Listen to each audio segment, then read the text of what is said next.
So, last time we left off, we're going to do the same thing we always do now, which is sort of people picking up from where their stories left off.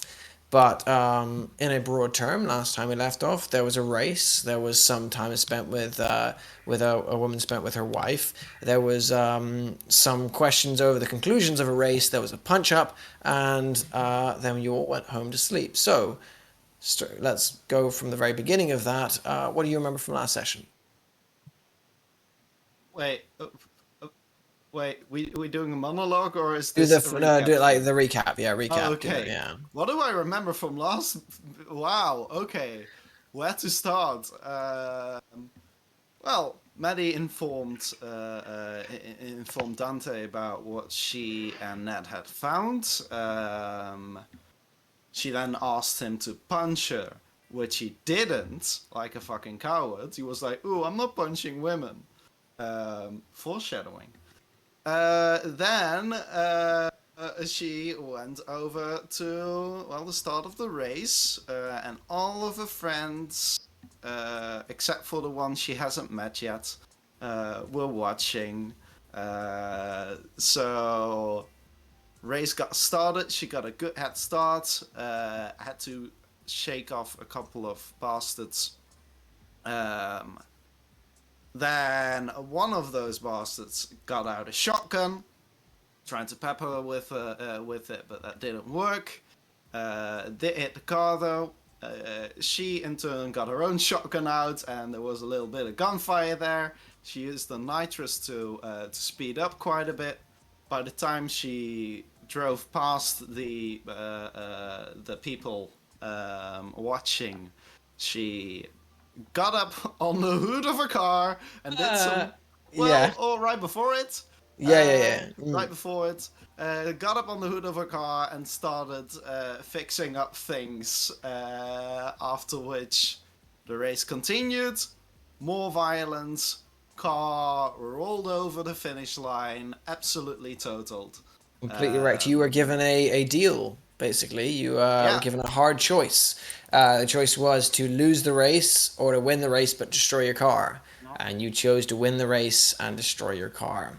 absolutely. And with that, your car literally rolled past the finish line. Yeah, Um, a but yeah, hunk of metal that no longer is drivable. yeah. You did miss one thing, however. Dante, what did she miss? Well, I was What gonna did she let miss? Dante talk Not about my that. fist. Oh, Dante's But she took day. it. Okay, Dante that day didn't get to do too much, but we did flash back to a previous day where he shared a few of his thoughts and observations and findings with Elizabeth um, before before heading out and continuing with the previous session or the events of the previous session, and after handing Tristan his beautiful origami frog.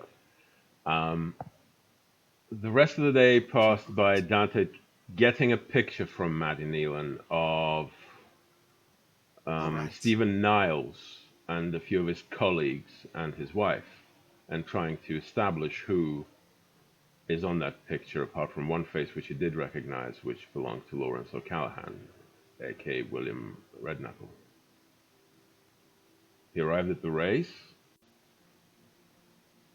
Um, he proceeded to watch, pretty disgusted with the proceedings and the way it was organized and the way young people were throwing their lives away for some dubious amounts of glory and cash. Then he saw a car crash for which nobody stopped and nobody gave a shit. He ran to the car while the race was going on. He observed the way people were competing. And when he got to the car, the young man was dead. And Dante didn't take that very well. And then when he came back, he saw Maddie Nealon celebrating with a smile on her face. And, well, he gave her what she was asking about. And proceeded to leave, was briefly attempted to be interrupted by Ned Halford, but didn't pay much attention to that and kept walking on into the night. Speaking of Ned Halford, Ned, what were you doing last session? Uh, I'm eating chips right now, and they're very loud. So yeah, The uh, summary of Ned's last session. I mean, kind of honestly. Uh, Ned's session picked off. Well, Ned's part of the session picked off immediately after a chase for his life, and he found himself stuck with the enemy's car full of like 600 swords, and not really knowing what to do with it, but knowing that probably if he just leaves it there, something So, bad's wait, gonna to happen. give you exact. This was Ned. You ran into a group of people at the museum who tried to kill him, Yeah, and due to his own skill, managed to escape in their car, and then yeah, found a bunch of swords in the back of the seat. yeah. So this car, I was like, there's only one person I can call, and they won't answer. So I called someone else, and it was Maddie Nealon. I show up to the race in this car, and which was very lucky because Maddie Nealon needed one to get home after destroying her livelihood. It will never be like the Lancer, the Green Inferno, but it's a temporary replacement, and maybe it'll be like the Gold Inferno or something like that. And one and during this race, and I got the best seat in the house from the announcer booth. Could see the whole thing the whole time. Uh, and he, on his phone, very small detail, on his phone, recorded the last bit of it, the final stretch of this creature getting out of the car and changing it as it was running over the finish line. Um, and that was about it. Now, he did try to have a chat with Dante, but Dante clear. It's like looks like he saw a ghost or something, you know. Um, and that was an session. Elizabeth, what happened with you last session? Absolutely nothing. That's what happened. Okay, moving on. No.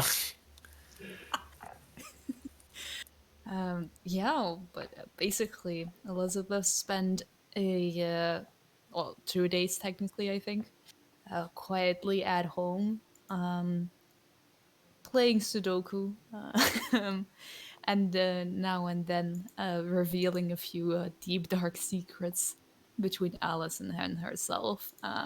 Most noticeably, that she was about to tell Elizabeth what she told Dante, and she seemed very, very scared to do so. And that's about it. We start our story off where we left off, with each of you heading home. Uh, the town of Ullmanoch is in a bit of a strange flux at this moment. A good deal of people preparing their homes for the oncoming storm that the news has been warning about for the last couple of days. The story repeating in the news constantly is that this is going to be the worst storm that the coast of Scotland has seen in quite a good few years. Some people are listening to this, boarding up their houses, or other people like Seth have decided that this is another government ploy to harvest their brain powers and what else it might be that his next conspiracy is. At the same time, deep in Barrow Ridge, a auction and a fight is being prepared. The fight will happen first, and the invitations are already out. The place is empty at this point. The beginnings of the cleanup staff just cleaning up the last of the blood that came about last time, getting everything sorted and ready for the hundreds of guests that will fill this place. And there are other folk getting ready at this point. You wouldn't think that there was a storm brewing. Not from the calm water outside and the almost sort of glass like mirror black water. You wouldn't think there was a storm coming. You wouldn't think there was a storm coming as Gillian Gale sits in his room and carefully thinks over the coming events. He's got several pictures on his wall, him with someone he used to call a friend. And his thoughts are only on revenge and you wouldn't think there was a storm coming. It's equally calm in the car of the man they call Fear. He's been left the apartment that he used to occupy and is now just moving into a little hotel. Sort of a bargain thing. Disgusting little place, but it will do for tonight. His suit is up on the wall, and he paces around the room, the various heads that he has accumulated watching him as he considers what is to come. And it is calm as well in the office of Anton Lynch, the man who owns Barrow Ridge. He stands in his office, his glass windows overlooking the city, the decanter of whiskey left ignored by by the table, sort of off to his side. He wants so much to own all of it. And there is the sword of his brother resting above the mantelpiece. And that is where we're going to pick off, with each of you returning home at this point. The air cool, calm, and stagnant, unmoving, this terrible quiet. As you each head to bed, I want you to tell me quickly what it is you do before you go to sleep and you head to bed. I believe we did go to bed at the end of last session, because I did get, We did. get I'm to have a allowed. cool dream. I'll allow. Yes, you did. Yes, I'm allowing. So I'm gonna say. So not. Yeah.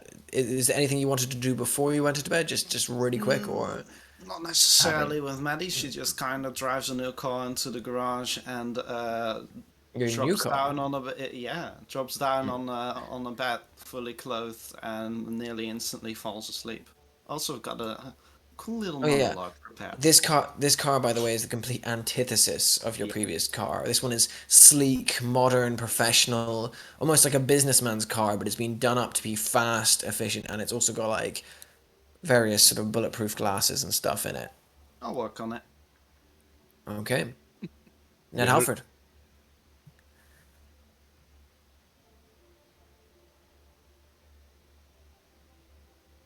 Ned Halford, that's you. Sorry, the chips are loud. When I chew them, it fills up my face with the noise. So basically, um, the only thing I want to do, I think I'll save it for the morning. It'll make the most sense. Okay, well, Uh, if you don't want to do anything tonight and you want to do something tomorrow morning, just leave it there. Tomorrow morning, but I would like to wake up earlier, like before Okay, Pedro and his we'll and leave his it there then, and family. we'll And jump that's into it. that tomorrow morning. Then, Elizabeth, are you doing anything before bed? Bed? No, I'm assuming we'll take up our very intense conversation tomorrow or whenever. So Okay. no. Okay. Dante, you doing anything before bed? The only thing I'm gonna do is I'm gonna notify all of my students via online means that there are no classes tomorrow. Get ready for the storm. I'll reiterate about that there are no classes. Just get ready for the storm. That takes priority. I care about their safety more right now than about anything else. I'll Okay. go to sleep and I'll put my alarm to very early. I'll try to get up like 6:37.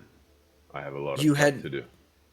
you'd send these messages out on like on the WhatsApp to your various student groups, and the majority of the responses at first are jokey, but then they come back eventually, sort of saying like, "Yeah, don't worry, teach, I'm okay," or "I've gone home for the weekend," or "I'm they're okay." Um, the majority seem like they're taking it relatively seriously. There's one or two who are sort of like, "Yeah, there'll be no cops on the streets. We can go mental," type thing. Those ones are gonna get personal conversations They're saying, you I can tell better they're not joking. Like they fucking see would. you on the streets. I They're catch any. yeah. I mean, they know Dante by now. They know that nothing much gets past them. Mm. So I'll use that to say, like, if I even learn of any of you being on the street, there'll be repercussions. You start to you do that to them, and you can tell that like if they were being serious, they wouldn't have told their teacher. So they were taking the piss just to get you Nevertheless, riled it needs up. to be But yeah, emphasized. they do sort of they do sort of once you say it, they take it in mind. Each of you had to sleep tonight. I need everyone to roll me a D100, please. But Matt, didn't we end Yeah, we last already did session? that. with Oh, we did that. Oh, yes. Yeah, we Yeah, did. Crap. Maddie Yes. got one. Yes, that was the Maddie. Yeah. I Fuck. rolled a All right. 99, I remember. Sorry. Yes. Okay. Then yeah, we'll wake up tomorrow morning. Please, Um, may I have some monologue? who would like to give me a monologue? Actually. Oh, me! Can the rest of us go and Liv just get No! fucked? I will not allow it. I'm the DM now for this So one Ned, would you like to give moment. us a No! monologue, please? so mad. Please don't be the DM. Please don't be the DM. Okay. Right. So, here we go. Here we go. From time to time, usually after winning like I did last night, some nosy little shite will ask me why I do this. Why do I risk my life for a pile of unmarked bills and a headache? Why do I still drive after that sharp turn on Tomb Street left me with several bolts in my leg? The thing they don't get is that this isn't about money. This isn't about the adoration of the crowds. Hell, it isn't even about the adrenaline rush of going 120 miles in a 50-mile zone. I grew up finding out that people are selfish. They didn't live their lives like me. They just start racing because of a bet, or because they think it's easy money, or even because the sound of the fucking engine makes them hard. But people are selfish. They either don't give a shit about you, or they'll hang around you long enough to toss you to the side and call you a piece of shit. Those people out on the roads, they hate my guts. The ones on the sideline just want to see action and smell fumes. But when I'm out there, the engine roaring and the music ruining my eardrums, there's only one person who's got my back. No one tells me to speed past the scared ones, no one tells me to cut in front of the cutthroat ones, and no one tells me to fuck up the bitches who try to kill me. In a city like Ullmanoch, you're fucked if you don't rely on yourself. You just pick your allies, sure, but they'll have to be very special to not end up screwing you over. So no matter what this city tosses at me, be it tricky happy adrenaline junkies or a literal fucking storm, I know who's ready to back me up. And she's the best fucking racer in this bloody world. The camera jumps to an alarm clock ringing in the early morning as Melly grasps it, tosses it into pieces against the wall, into another pile of broken alarm clocks, and goes back to sleep. Nice. Really nice. Wow, that was one of the best monologues we've had in a while. Thank you. Shit, and picking up with that, as the alarm clock shatters, the plastic flying in all directions, almost in slow motion, as the guts of the thing spreading across the room. What are each of you doing with your morning?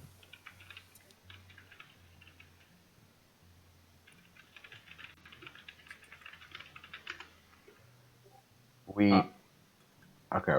I have a thing. I mean, Um, I'm probably waking up the earliest, right? As I said, like I had set my alarm very, very early. go for it. I'm gonna go visit Celia. Okay. I need to make sure she's okay and that she's safe for the duration of the storm. All of you guys wake up to the same weird feeling. Is that you wake up, there's something missing this morning. There's no wind, no rain, nothing. It is deathly calm outside.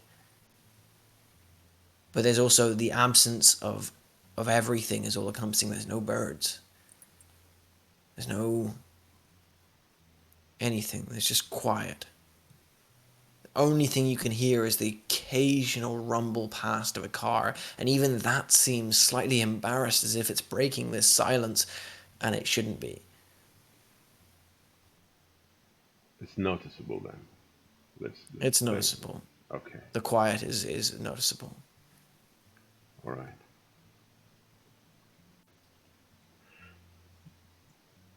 So I'm just gonna take the bus, get to Celia's, Okay.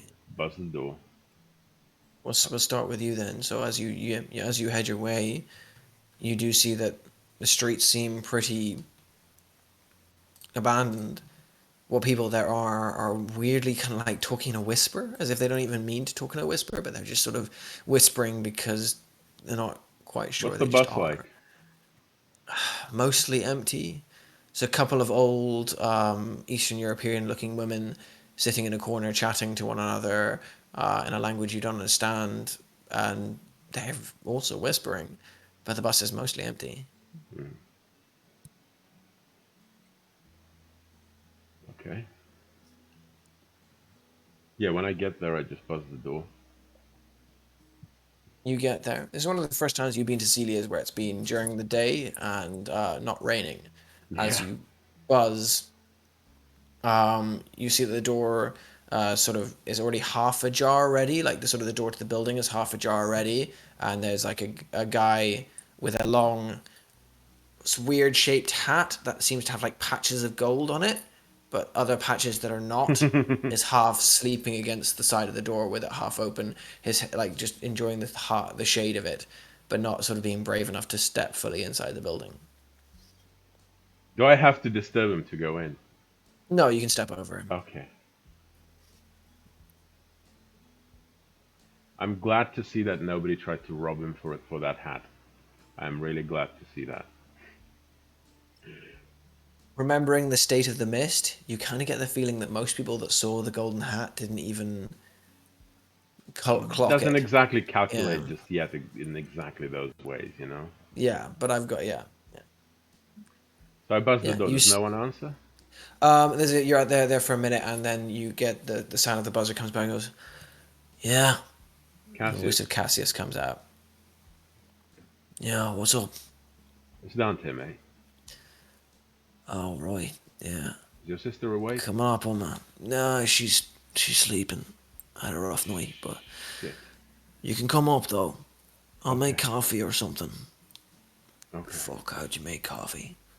I'll help you. And the thing cuts out. I get up there, very gingerly open the door so as not to disturb anything, close it.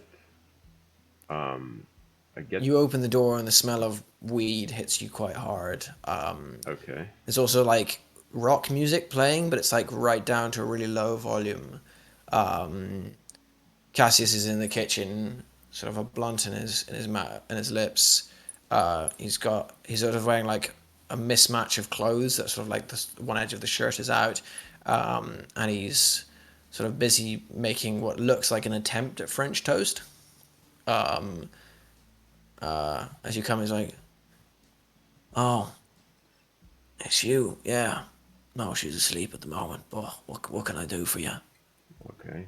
Um, you want me to take over? He looks down at the abysmal mess that he's made out of the stuff and he goes, "Sure, fuck it. Why don't you try?" All right.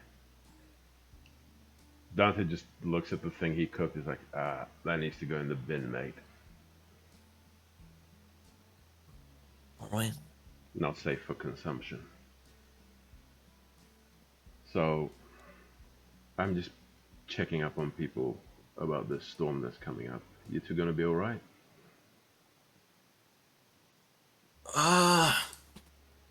Yeah, should be all right. I mean, What do you have? What are the preparations? I do this as I go through the eggs, the bread, anything. you open the fridge and you see the fridge is pretty averagely stocked. It's not super well stocked. You do see that sort of Celia has sort of made various preparations, and she does see that there's a pack of eggs that have a little, Hmm. like a massive pack of eggs that has a little sticker on it that says "Don't touch Cassius for storm," and the packet is open, and several of the eggs have been taken out and broken for the French toast he was making. All right. Oh shit. Um. Fuck. Okay. I'm gonna put the tea to brew. Gonna nip down the shops, get a few more eggs. I'll be right back. Okay. You leave him there. You head down to the shops. It's a quick thing. You get the eggs Hmm. and come back. He at that point has is sort of still just sort of sitting down, scrolling through his phone as you come in. I just start cooking, making some French toast, um, making coffee for him, nothing for me. Um, so you're well prepared, yeah? You're gonna be all right. Yeah, yeah, I'll be all right. Just a bit of wind and rain, sure. Nothing problem with that. I don't think it's gonna be that simple, mate. You know what you say, but I look Guru around. says Are it's the gonna be fine. windows fortified? Is anything? Windows not fortified. Fuck. You said she had a rough night. Little bit. Difficult Couple patient. of yeah, a couple of patients came in that were well, in bad shape, you know. Right. Roughed up a wee bit. Okay.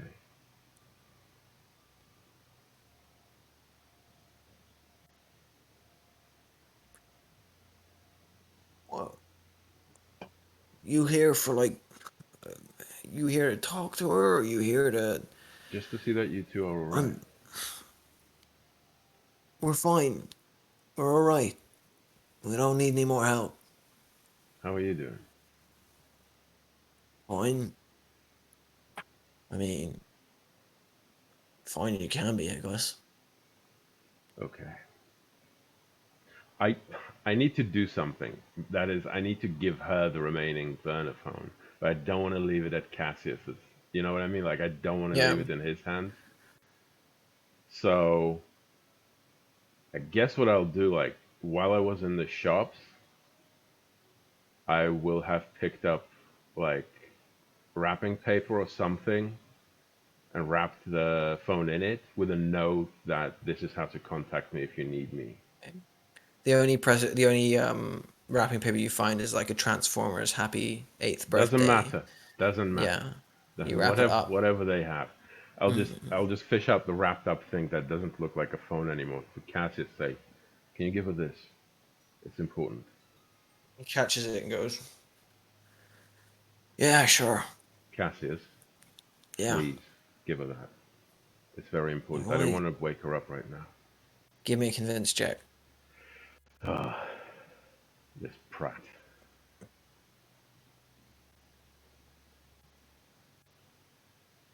Commanding presence. Yes. I speak, they listen. Yes. Um, don't know if I can do I am on your side, even though I'm very friendly. I You're don't know not if on his side at this point. You're yeah. yeah.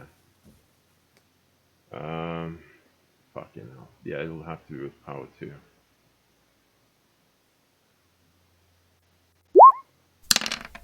What did I roll? 9. 9. Bloody hell. He takes it and he sort of like you can see there's a long sort of like jacket covered in like deep sort of gashes and cuts along it that have been sewn up either by him or by her. Hmm. He takes it, slips into the pocket of that jacket, and goes, "I'll give it to her." Do I believe him? Yeah, you think you believe him? All right. He puts out the Blantonnet thing, and he looks up and he goes, "Why are you doing this?" What do you mean? Round or what do you want from this? You like what are you getting out of this? She's a mate. I came to check up on a mate. Simple as that. Yeah, we don't have mates. It's just me and her. It's always been me and her. And every mate we've had has tried to fuck us over along the way. So, what the fuck's your plan here? I don't have one. Yeah, I can't believe that shit. Look, You can tell me, like, you're y- right, you can tell me. your sister's I been don't very mind. good to me multiple times. She's passed me up multiple times. She's been there when I needed her. I just want to be there when she needs someone. It's not complicated. Right. Well, I think by that point I finished the French toast,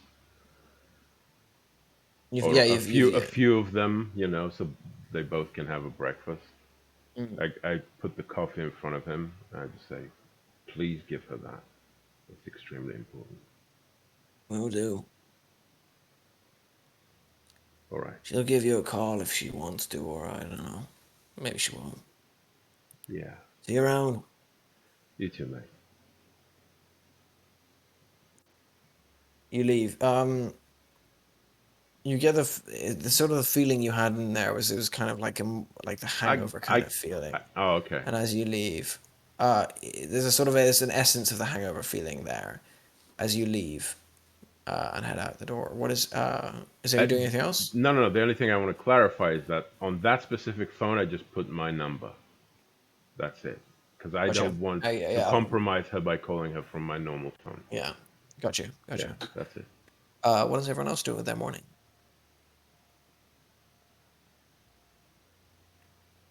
Well, I get up, and I just want to say during the, I want to do a thing.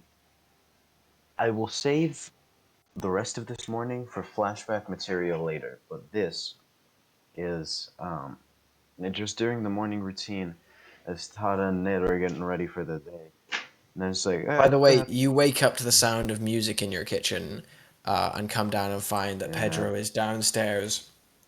An extremely jovial attitude to him that you've not seen before, nice. as he is busy sort of cooking and has loud. You're not sure what language it is, but there's loud music playing in a sort of a Spanish-ish sort of style. You're not sure. You've never asked Pedro where he's from, but whatever this is playing very loudly in his language, and it sounds Hispanic to a degree. He is from some kind of wonderland. Pedro is a saint. Anyway, uh, I try and find Todd, and he's not in the shower, please. I get after the shower, and I say, "Hey Todd, do you have a minute? I want to show you something. Yeah, what's up?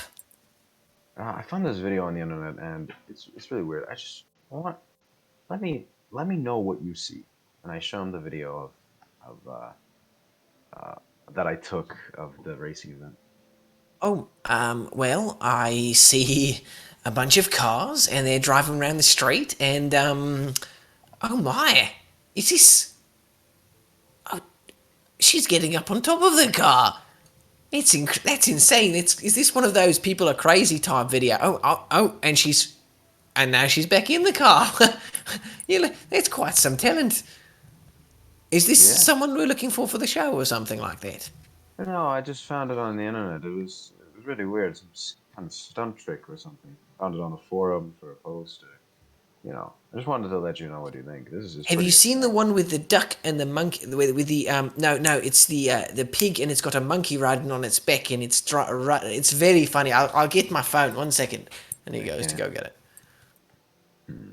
I inspect this pig and monkey clip. It is very funny. It's not magical though, is it? It's a baby monkey riding on a pig. Oh, Grida. All right. Yeah, that's it. I assume I can discern that he didn't understand this mystical. It's He did just, not see what you see. but it still looks sick as fuck. It still looks sick as fuck, All but right. it doesn't look like what you see. Enough research for the day. Uh, Okay. that's it. That's all I wanted to do on camera with my morning. Okay. Is anyone else doing anything with that morning?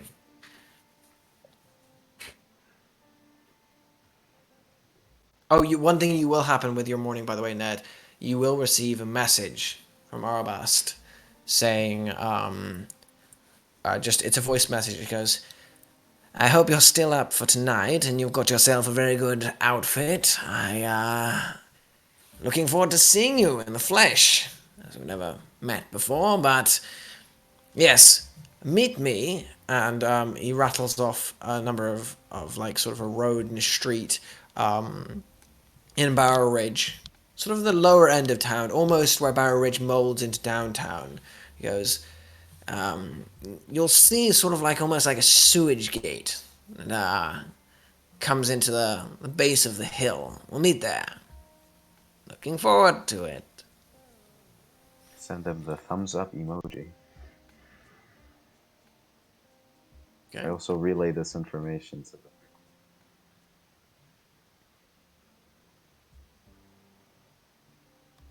All right. Well, uh, sucks to be the only one in the group who doesn't have an interesting morning, because,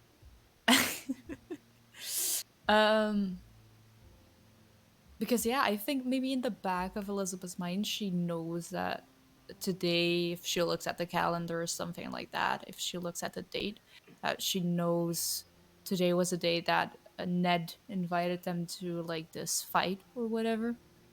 So like she would probably recognize the day, but she doesn't have a phone anymore or anything like that, so she cannot really check. It's just that lingering like feeling of wait, something was supposed to happen today. Um and I think that um she can text with the burner phone, right? Yeah. Yeah, yes. Yeah. Um I think first thing when she wakes up, she's gonna send a text and just to Dante, obviously. Um and say everything going to be all right today? Question mark. And just sent that out. Um, to which he can answer at his own leisure. Um, and other than that, um, I guess it's whereas the last few mornings it was like making breakfast and trying to enjoy time. I think today is like one of those mornings where you just sit at the counter with like a cup of coffee maybe and just stare in front of you, and then someone walks into the room and you're just like lost in thought. You have one of those moments with Allison, and she doesn't sort of break it. She also is kind of in that zone as well. I will say that today you are feeling very strange, Elizabeth. There is a not only is the silence outside, but it feels like the silence that echoes outside has kind of condensed inside you. And every time you look at Allison, you can see she's feeling something similar. There's a dreadful quietness echoing within your house. At every movement you seem to make seems to like disturb it, and it becomes slightly irritating a little bit. The hiss of the kettle as the kettle turns on, the clack of it as it comes off, and the treacle of the water going into the mug. All of them seem like invasions against the quiet that is within both of you. Something's not right.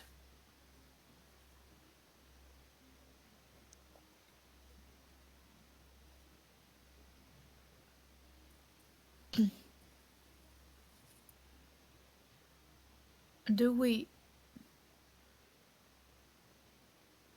do we want to talk about it? Talk about what?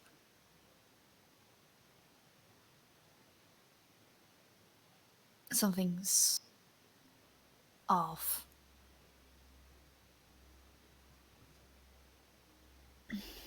Maybe we should take a drive. Go into the countryside for the day, or um,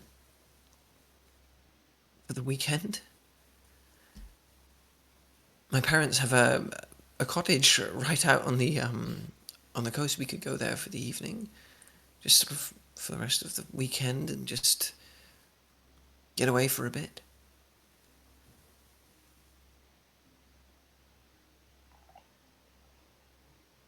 What are you trying to run away from? You're not. It's obvious when you try to hide something.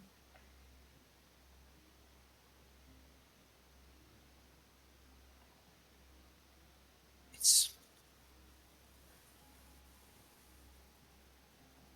Do we want to talk about this? Oh, well, I feel like every single word that is leaving my lips right now feels like a headache, but. I mean, is there a better moment? Alison comes and sits before you and places her cup down. The clack of the pottery against the sort of the stone of the counter is just really annoying suddenly. But she sits and she goes, "Has Dante told you?" No.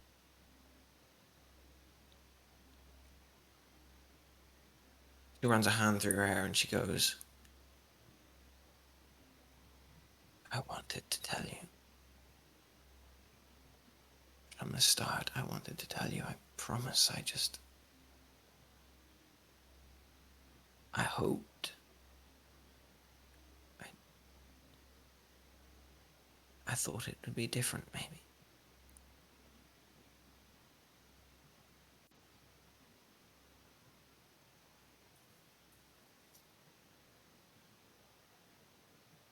Have you ever heard the name of the order?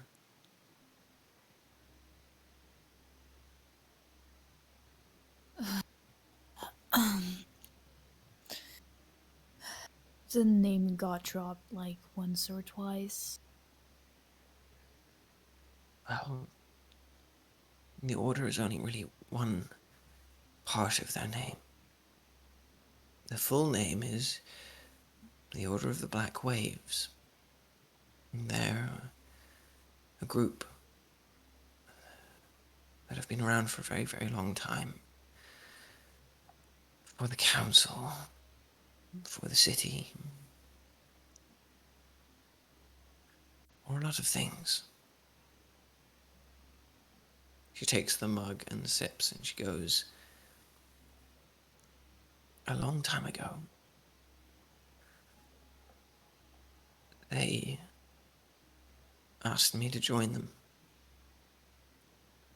See, I had something about me that was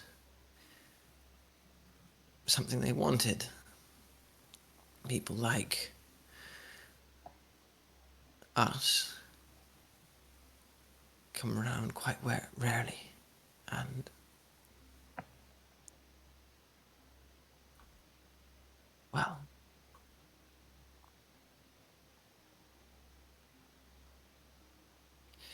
I just wanted when we met, I just thought I could keep you, keep us away from them, and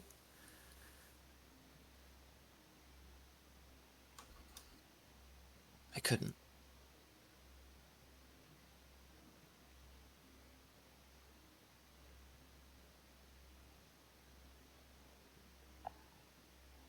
They sent a man for me, the first fear, Firgorta, the first person to have the name, and he tried to take me.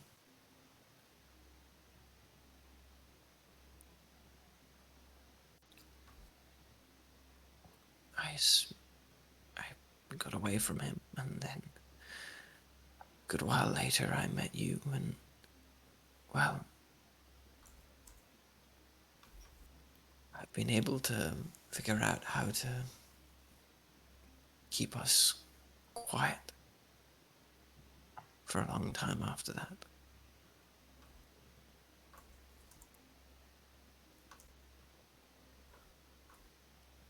You say something, I'm I. Alright, so you're part of this Oh, order. no, no, never, never, never apart, never. I refused always from the beginning. I said that they wanted me and they'd taken people like me, like us, before. And I didn't want that for us.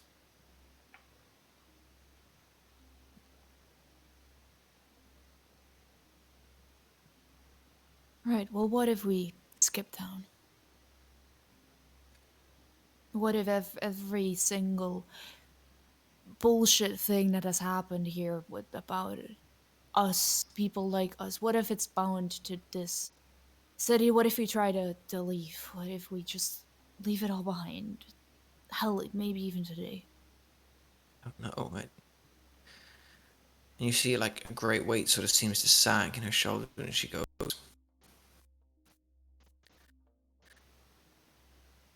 "What I am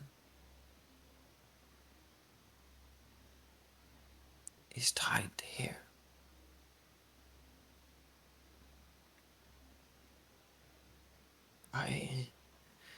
This house, everything about it, it's all a part of me. I don't know what happens if we leave."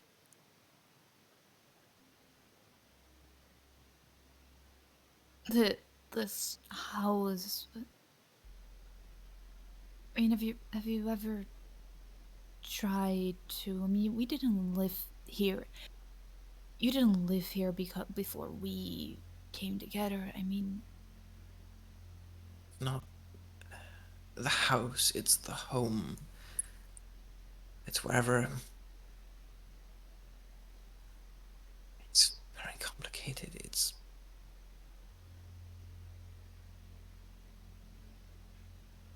we can build a home somewhere No, else. not a home. It's Then like a explain it to doorway. me. I'm not like you. I'm not the other end of things. I'm the bridge between things. I'm the gap. And the gap moves sometimes and sometimes it doesn't. I don't decide. It just. I can control it, but not quite. It goes when it feels like it needs to go, and I can't convince it. When I met you, it decided to move, and I knew then that it would be right for us, that I could place it somewhere, and that would be where we would be. The thing about our home is when you step through that door, and she indicates to the perfectly normal front door to your house. You don't enter our house. You leave what was there and you enter into the place in between. That's why they wanted me, why the Order wanted me. I was. Well, we are.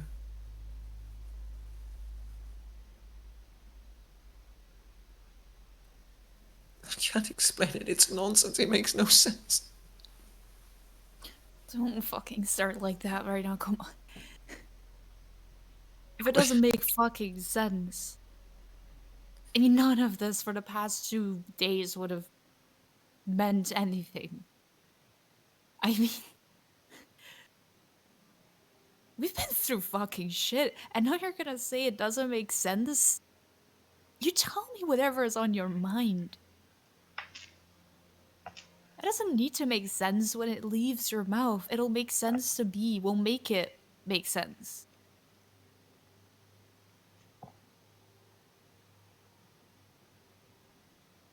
The Order. The Order of the Black Waves, they're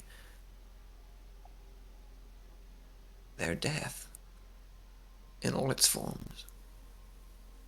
every version, every face, every outlook of death, they are it. And they want people like you and me. Iterations of death, they want us.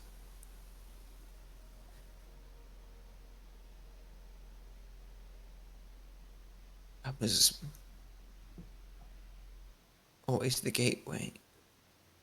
That's why I thought becoming a surgeon would work for me. I was so close to it, surrounded by it. I could ease people as they passed. It made sense. It helped, but it was an escape always. They were always after me. They were always trying to make me join, always trying to force me into it, and I was always refusing, and then it became more insistent, and then it became more controlling.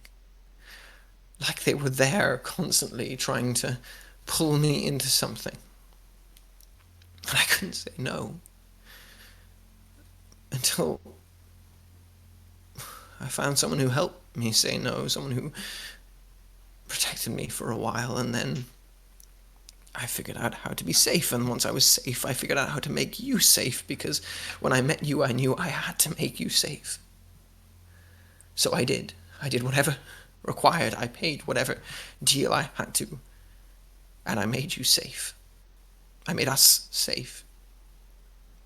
But now I don't know how to use it anymore, and I don't know where.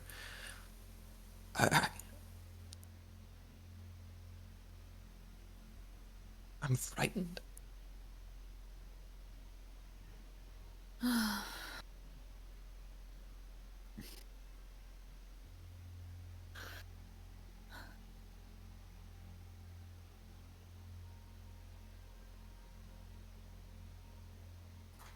Whatever it is inside you that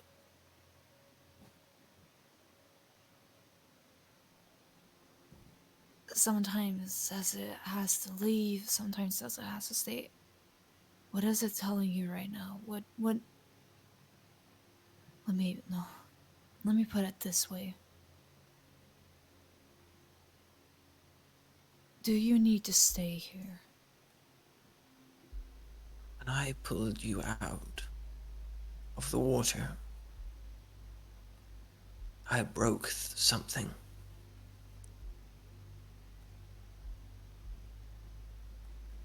Whatever is in me is... I don't know if it's punishing me for that or if it's testing me, but it's not responding the way it used to. It is not moving, and I don't know what that means for me. I want to say we can drive away today and go to my parents' cabin and this will be fine, but I don't know what happens when I get far enough away from it. It's just a doorway, but it's not just a doorway.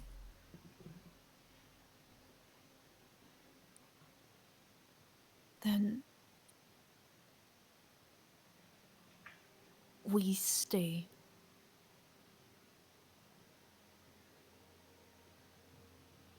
And if this order of the Black Waves, or whatever they want to call themselves, if one of them or one of their lackeys, or I don't know, if they show their faces again, then we deal with it. And not just you, not just me, we deal with it. And I don't know. I'm not fucking brave. I don't know how we'll deal with it. I mean, the guy managed to push me off a fucking cliff with barely lifting his fingers. I don't know how we'll deal with it. But we're not gonna run away if we don't know if it's safe for you. You know, Part of me just wants to say, fuck you to them that said I need to run away in the first place. I have ran for so long, and I have hid for so long, and I've done so much to get us safe, and I'm tired of it. I'm tired of lying to you, and I'm tired of lying about it.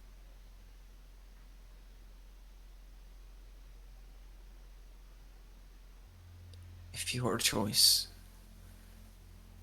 is to stay and your choice is to fight, then I will fight tooth and nail for what we have.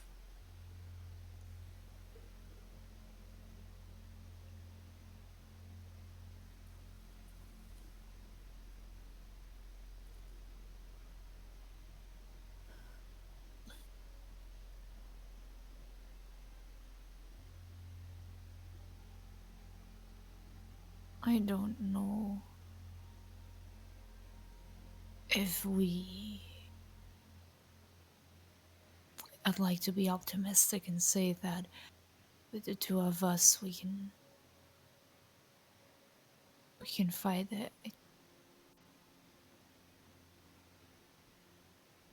We won't be enough, but I get the feeling that whatever is going on out there, whatever this fucking silence is, and even all of the others, even Dante and Tristan, whatever all of this is, we will be able to make them pay for what they did to you, for what they made you do. Looks up at you and she steps around, her hand curls around yours, and she goes,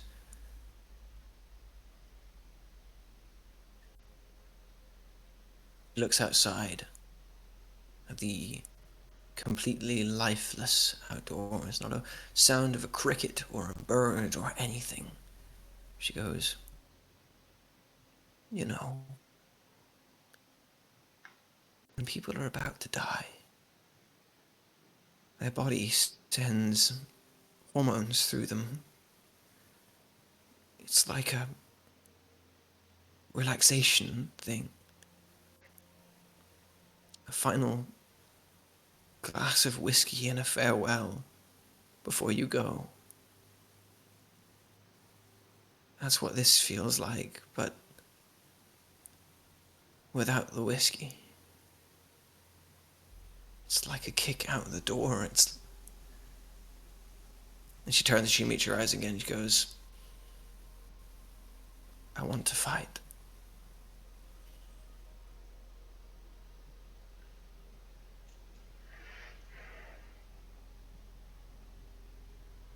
Well, I think you're talking bullshit. Because if there's one thing I know, that you're not gonna die. And I'm not gonna die. Not today, especially. If whatever is out there, the fucking universe, is telling us that we should die today,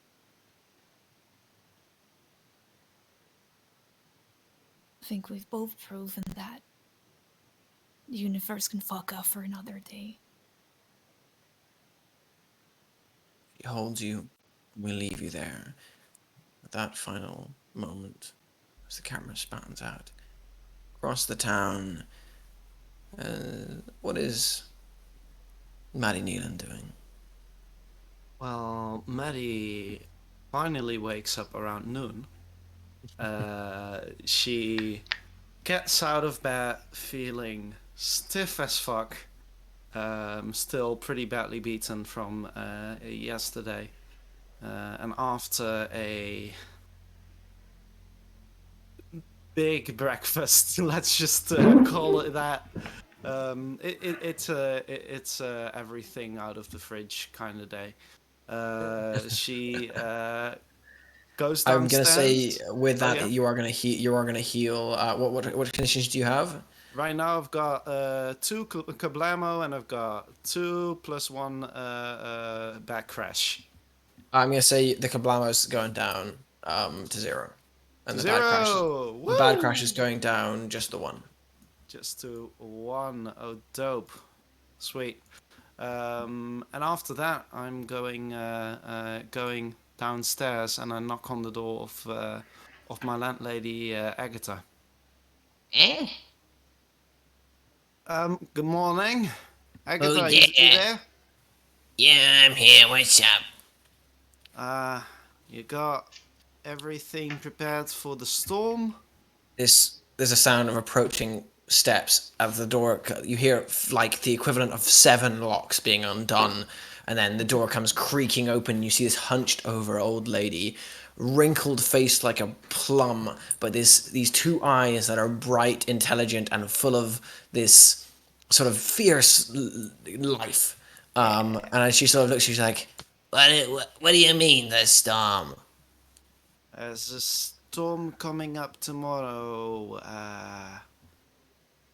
Kind of a Oh, I bad know. one. I've been listening to the radio. I know. Right. I've got it sorted. Right.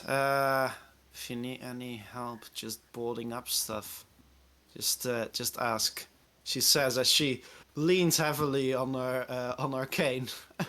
she sort of looks into the room, and you can see the ramshackle, sort of like half put together boarding on the windows and stuff. There's several cats sort of running around in the apartment. A couple of which are very old, a couple of which are barely kittens. And she sort of goes, You could try and help me by putting up that board over there, but that would be nice. Right. Don't be careful of Mister Tinkles over there. He's a bit of a shithead. No worries. Cats love me. Maddie lies as she she walks in. I assume there's a hammer or something there. there's a hammer and a couple of nails about, and as you get closer, you see what you thought was like a half bit of like maybe like a bit of rug or something. Looks up and you goes. As you get closer to it, you see a one-eyed cat is asleep in a bundle close to the boarding where you are. But yeah. Is Agatha watching? She's sort of half watching. She's shuffling along into the kitchen to make some tea. I do a quick back at the cat as I walk by it. It sort of looks offended, but doesn't run away. It doesn't have the strength in its legs to run away, and just sort of And I get to boarding up that window. doesn't take you long. Shortly after, Agatha comes in with a couple of cups of tea, badly made, sort of her hands shaking enough that the water is also spilling over the ground. Cat sort of moving out of her way as she gets to you and hands you the tea, and she goes, You gonna be all right, dear? Yeah, just bad day at work yesterday. Yeah.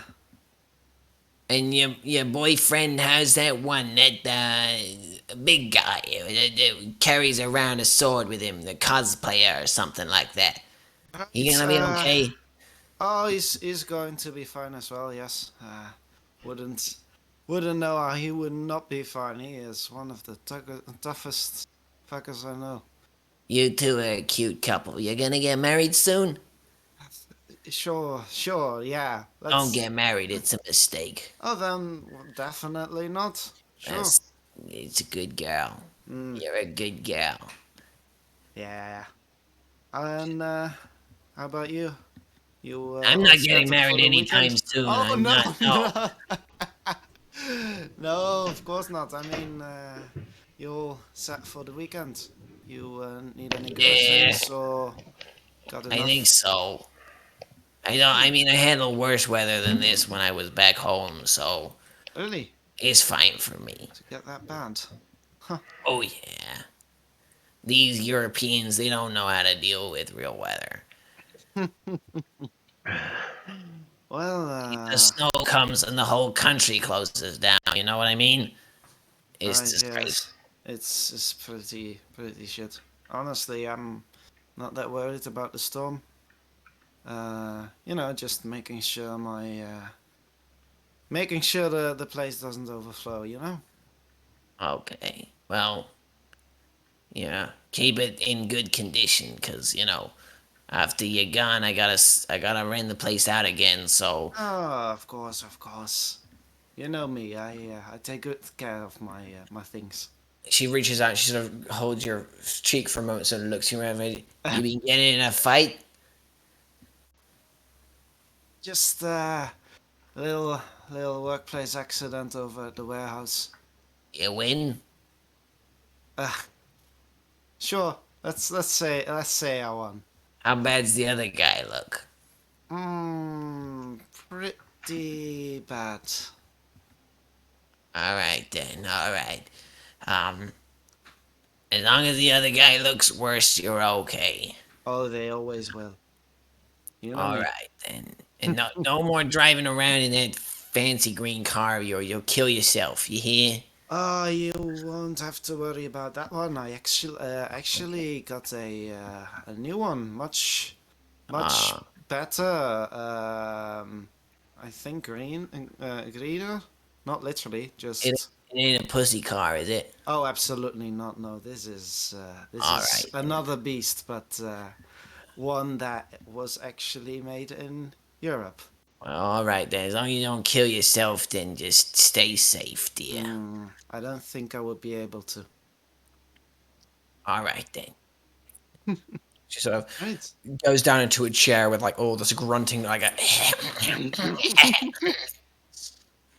Yeah, I hammer in the last few nails and I say, right then, I'm gonna get myself some groceries. All right Uh, then. you have a good day, good weekend as well if I don't see you. You too. Stay safe, you hear? Of And pay course. your goddamn rent sometime. I actually will get on it right after I get my groceries. Okay. Yeah, I do go get my groceries for the entire week. Was there a prediction of how long the storm would last? The prediction was just to last the weekend, and it was meant to have already Okay. began at this point, Oh, but well, it's not begun yet. just in case, Anyway. I am filling that tiny fridge up as full as I can, as well as getting a lot of canned stuff. As you fill that up, we're going to take a very quick break there. Alrighty. You okay, Guru? Alrighty. Me? I'm great. Yeah, I'm enjoying. that was a big sigh or like a puff or. No. I'm just enjoying the show, mate. Okay. You're just breathing, you know? Yeah. Yeah, God, I really, really wanted to see all of that, the whole Elizabeth and the wife thing. But my weak ass tiny bladder couldn't handle it. Agatha is a joy. It Agatha. is. Agatha is what we all hope to be if we grow. No. I don't. Don't particularly want to be a landlord, mate. I'll be honest with you. I definitely You don't want a one-eyed cat, bro. Come on, you know how cool that looks. Look, I would like That's a one-eyed yeah. cat, but not 10 one-eyed cats. Not at the price of being a That's like landlord. five No. eyes. I was about to say that. Glad you did. But no, she's lovely, and she's the perfect landlady for Maddie. Let's just keep it at that. Oh, Agatha's gonna turn out to be some wretched bitch at the end. I bet you anything. Nichols Agatha's of Bastet. yeah, she's gonna be Elizabeth Bathory, mate. Oh, hey! I gave him an idea. Yeah, but instead of virgin blood, she bathes in cat blood. Oh, you sick Yeah? fuck! Hey, You sick hey! bastard! She's the one bathing in cat blood, not me. You sick fuck! What did Liv say? Nothing. No, I'm not gonna repeat it. What did she say? What did they No, say? we were talking about Agatha, and Yeah, what's my I name? was like, mythos of Bastet, and then Guru was like, she's gonna be Elizabeth Bathory, and I was like, Yeah, but instead of bathing in virgin blood, she's gonna be bathing in cat blood. Sick Hey. fuck. Easier to get. You do need to kill a lot more for it, but You could automate the process. automate the process. What? How can you automate the process? The I cat mean, you squeezer. could. Oh god damn it! This is. Why do we always end up on these conversations? The juicer. I blame Guru. No. All I You're all said is terrible human people. all I said is she's gonna turn out to be a wrong 'un in the end. And you Just because she's mentioned old. Elizabeth, Oh my that's god, my game has become Yeah, like an just because ageist she's group. old, right? No, It's because because she's not old. because she's Of old, all because of she's the a landlord. people to be ageist, it was Guru? Yeah. I'm very ageist. I hate young people. Where have you been? Right, yeah. Have we got Syriinx yet back? Or no? Not No, yet. she's still. No. No, she's still crying with her wife. Oh, hey, oh. Crying with her wife. Or is she? Or isn't she? I don't know. She's not crying, it seems. I just got. listen, I just Yo, had this thought. And I will. Go. We gonna cut this out. I will fucking cry. It seems like the fucking LARP event in 2 weeks gonna get fucking postponed. Shit. Oh Oh, no, I'm I'm so sorry about it, man. I'm sorry. gonna go on a fucking bloody rampage, alright? I'm not crying. I'm fucking mad. Oh, I'm so sorry. That sucks. You don't know how long I spent looking over dating options for my character on who to take to the soiree as the best date for my character and to go over everything and then finally have a fucking date and now Fuck. That So fucking sorry. sucks. That shit. I go on a bloody rampage. Yeah, Oh, I'm so rightly sorry, so. Syriinx.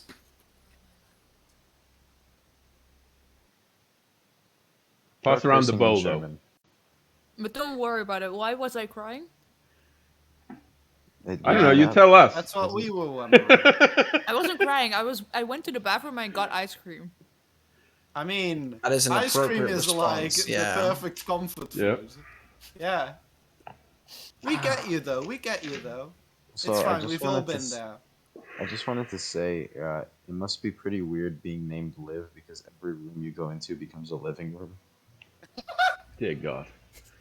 Thank you, dog. thank Shit, you. dog. That's so good. Like, here's the secret. That's why I That changed my hurt. name. It's because That you can hurt. make way more puns That- with this one. That pun I hurt love that. That was so great. bad.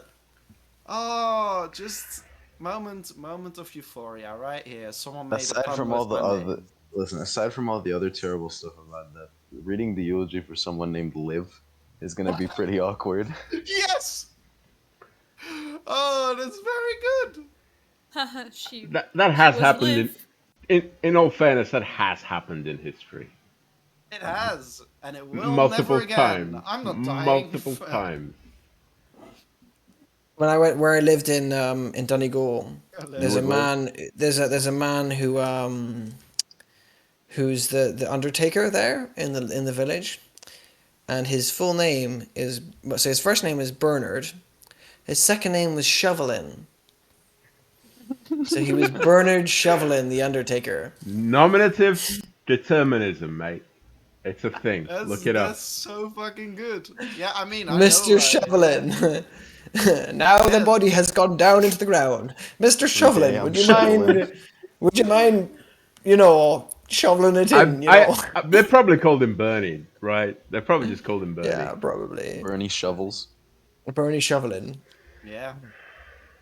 Every Bernie day he's shoveling. Sanders. That's My mom, just my glass. mom also tells a great story of she used to have a friend who was a doctor, and one day this woman was coming in after she had had her child, and he had been there for like the birth of the child, and he was sort of like, so what do you want to name her? And before she had sort of come in to like do the checkup, she'd been sitting in the room, the waiting room, and had been reading the stuff on the walls and like all the warning stuff, and she came in and she goes, I think I'm gonna name her Chlamydia. It's a beautiful Oh name. God! Oh God! What? That's Why like not- the worst Ugh. part of nominative determinism. And he was just like, no, Yes, don't yes. name her that. Don't name her that.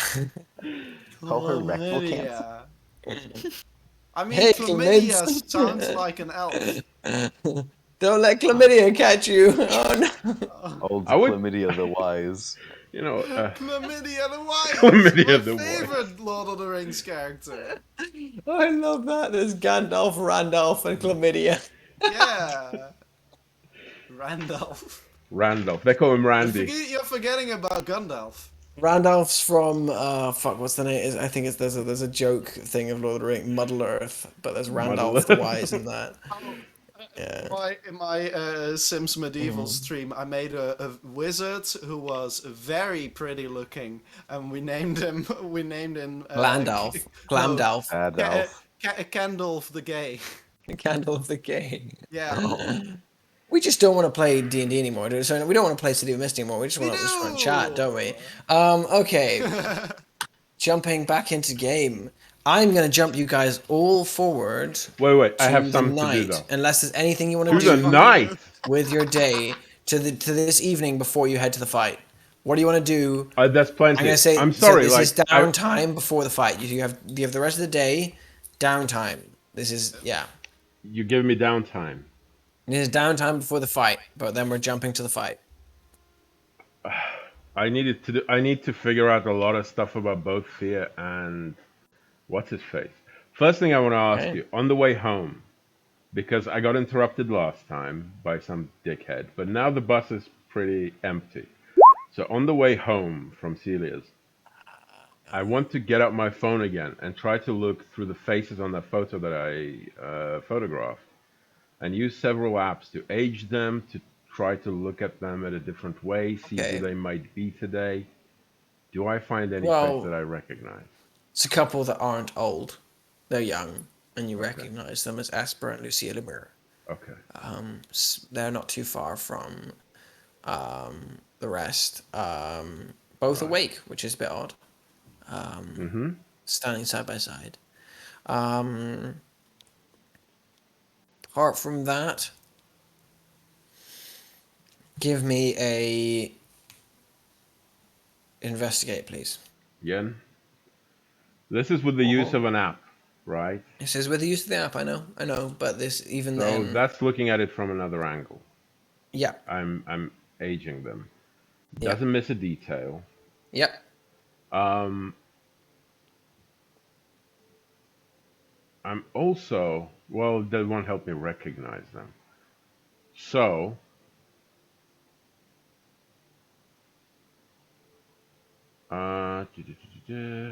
shit. Reoccurring patterns, because people's faces are basically reoccurring patterns, though. I'm not sure about that. Especially with this check. No, I'm not allowing recurring pattern. Sorry. Specifically because, the ones that you would have got from a reoccurring pattern, that you've got them already. You did disallow it last time as well. Huh? You did disallow Yeah, I it. did disallow it last time, yeah. I'm Okay. saying no. Yeah. Fair enough. You're saying no, and I rolled a 9 again. Questions. What questions would you like to know? Do I recognize anyone else? You search through the thing, going through them one by one by one. I'm going to say you don't see anyone who's immediately recognizable to you, though you can tell that there's something weird about some of the faces here that seem familiar. You're not sure why, though. Even with the aging app, you can't put your finger on it.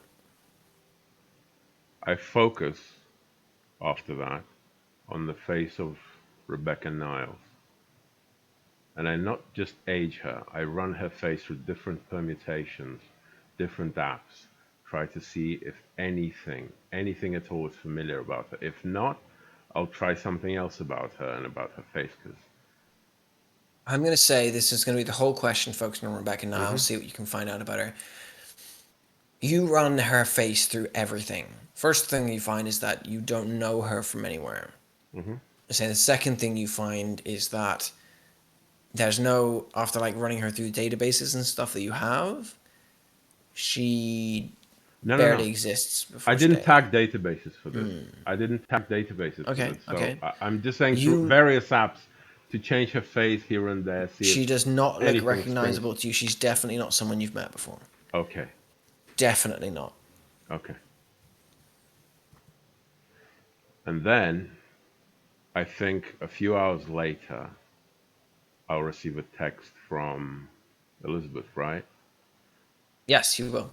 I don't immediately answer, probably busy at the time, just for story reasons. I don't want to interrupt the conversations, probably busy at the time, maybe doing the washing up. I'm gonna try and I'm probably busy boarding up my own house the best I can. I know I'm gonna go and spend it in the dorm with the students, but still, Okay. I do that, and instead of texting back to Elizabeth, the question was, is everything okay, everything going to be all right? That was the question, right? Yeah. I'm going to call Elizabeth after I see that text. Okay. Elizabeth, your phone goes off.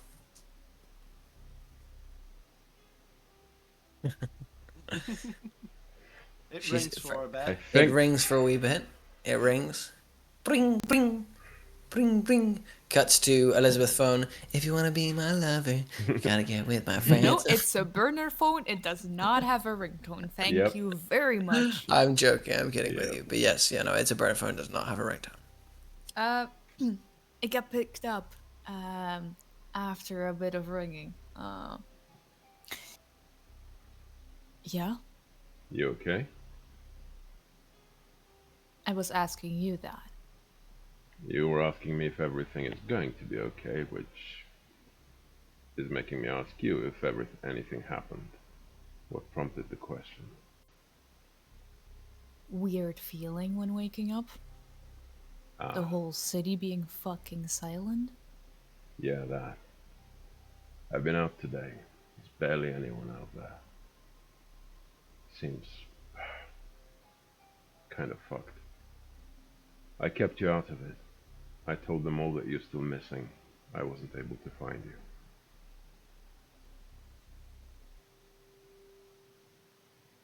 I don't know if they bought it. Probably did. But for now, Elizabeth Weiss is missing. Right. What do you want to do today? Why Answer did the you ask me? question. Must be a family thing. You and your wife both want me to make promises I'm not able to keep. Not asking any promises of you. It just. I mean, it wasn't. Elizabeth, I've got your back. If that's what you're asking, I've got your back. Alright. But I'm not prophetic. I don't know how tonight's gonna turn out. I know that I'm going to go walk into a situation, see some ugly shit, and try to talk to Stephen Nile.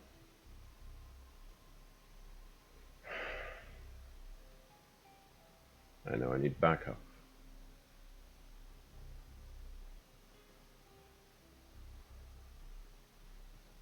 But I don't know if anything's going to be alright. That's the truth.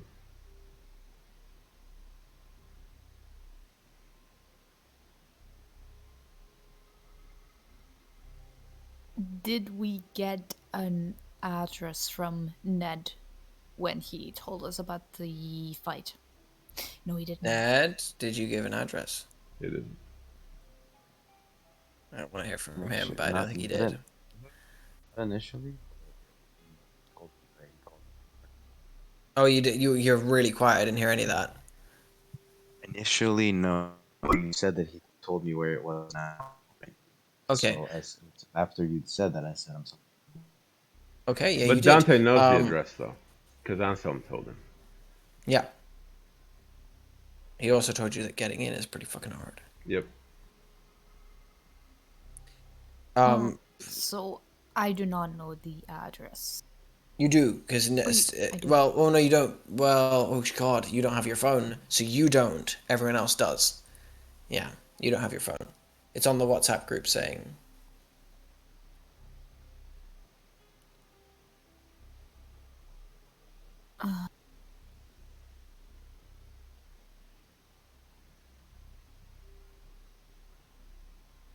I know you may not want to answer this because, well, asking the question itself is kind of self-explanatory.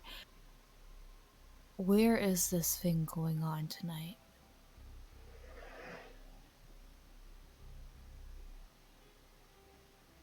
You're going to appear. I'm not planning to. I'll text you the address after this. Right. Because, well, you said you had my back.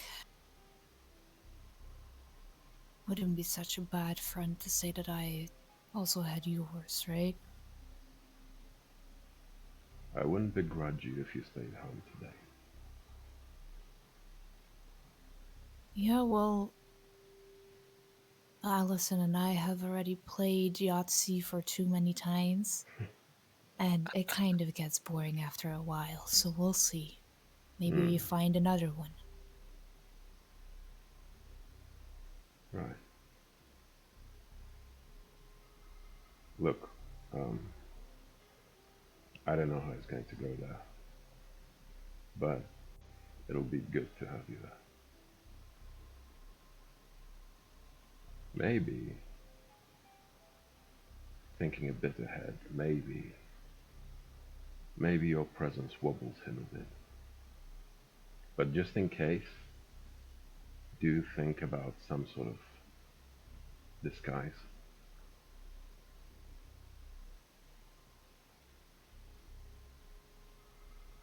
At this point, by the way, Alison stands up and just walks out of the room, not in an aggressive or like an upset way. She just walks out. She's thinking of something and she needs to get something.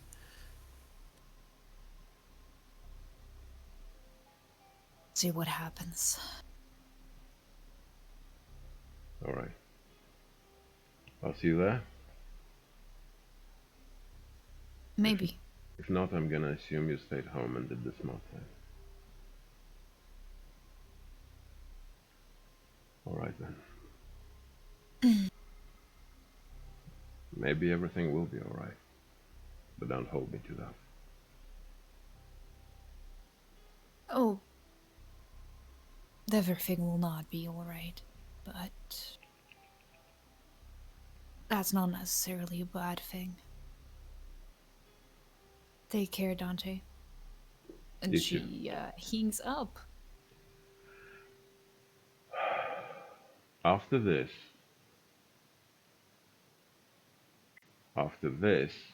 I'm gonna do just a small call to the burner I gave Sela, because it's the middle of the day by now, right? Like, I spent a lot of time. I'm gonna do a small call to the burner I gave Sela just to see if he passed it, Okay. just to make sure. As you're ringing that through, a couple of minutes just ahead of time, Alison comes down the stairs, Elizabeth, and she's dressed in like a thick-ish sort of leather coat, the type of thing that would fend off maybe a strike or something like that. She's got jeans on. She has a knife strapped to her waist, and she goes, "I'm coming with you."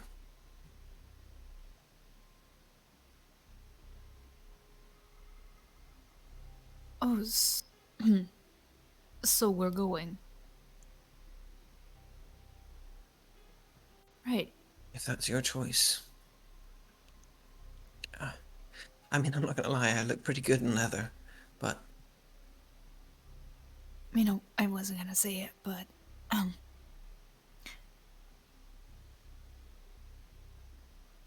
right.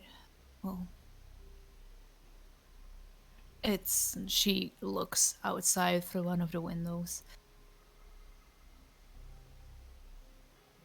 It's a lovely night to raise fucking hell. she comes forward and she sort of puts her hand on your face and then pulls you into a hug and goes like,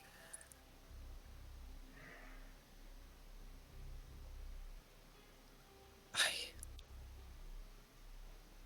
And then she sort of pulls away and goes,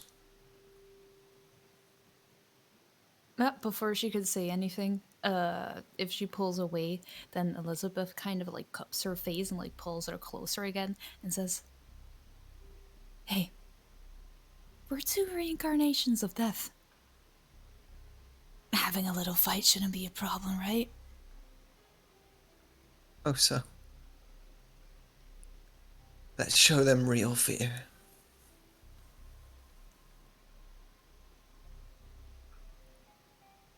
Cut across to Dante as your phone rings. Through. Who are you ringing again, sorry? Celia, the Celia. burner phone I gave her to see if she received it. It rings. And rings. Cassius, you tosser. And rings. Hello? Hey, Hey. How's it going? so he passed it. He seemed a bit. Well, not quite. I sort of found it in his jacket, and he passed it on as best he could. Is everything all right? Not really, but there's nothing I want to talk about over the phone to that detail. You know? There's a good reason why I gave you this phone and why I'm not calling on my main one. Are you in trouble? I'm always in trouble, Celia. I think we established that. I just don't want any of it to You need come me to back to you. come down? I can get my No, pen. I can get no, down. I can no, some no, come. no, no, no, no, no. There's a storm coming on the weekend. And I just nipped down to check how you're doing, if you need anything, if you're good for the duration, because it's going to be a really bad one. Well, I mean, Cassius is gonna be fine. He's gonna be in the house, but I'm gonna be on call for anyone that needs me. Shit. I imagine there'll be a few. I'm all right. I've got my car. I'm a fucking doctor. I'll be fine. I'll look after myself. I believe that, but in a car during a storm, that's... I'll be fine. Alright, yeah, I'm not going to read your lecture. The reason I left this phone is I don't trust normal communications right now, and I didn't want to put you in any more danger by being in contact with you, so if you need me, or if I need your help, this is how we communicate now. All right. I can do that. Is something happening that I should be more worried about, more than this storm? I'm not going to lie to you, I'm walking into danger tonight. But again, slightly more than usual. But you know my reasons, and you know I can't stop. All right. I'll talk to you later, If okay? if you're hurt, you know my number. Give me a call. I know who to call if I'm hurt. Take care of Okay. yourself, Celia. Give Cassius my regards. He did a good enough job. And I hang up I phone. will. As you hang up as she's literally saying, "Look after your," and it cuts out. Um, and we leave you there across town. Um, Maddie, your phone buzzes as Thomas leaves you a message. Oh, what does it say? You coming to the fight tonight? I send a message back saying, abso-fucking-lutely. Good. I've managed to talk to a few people and get you sorted to come in, but just mention my name. You should be able to get in fine through into the commons area. I'll keep an eye out for you. And I reply, sweet. What's the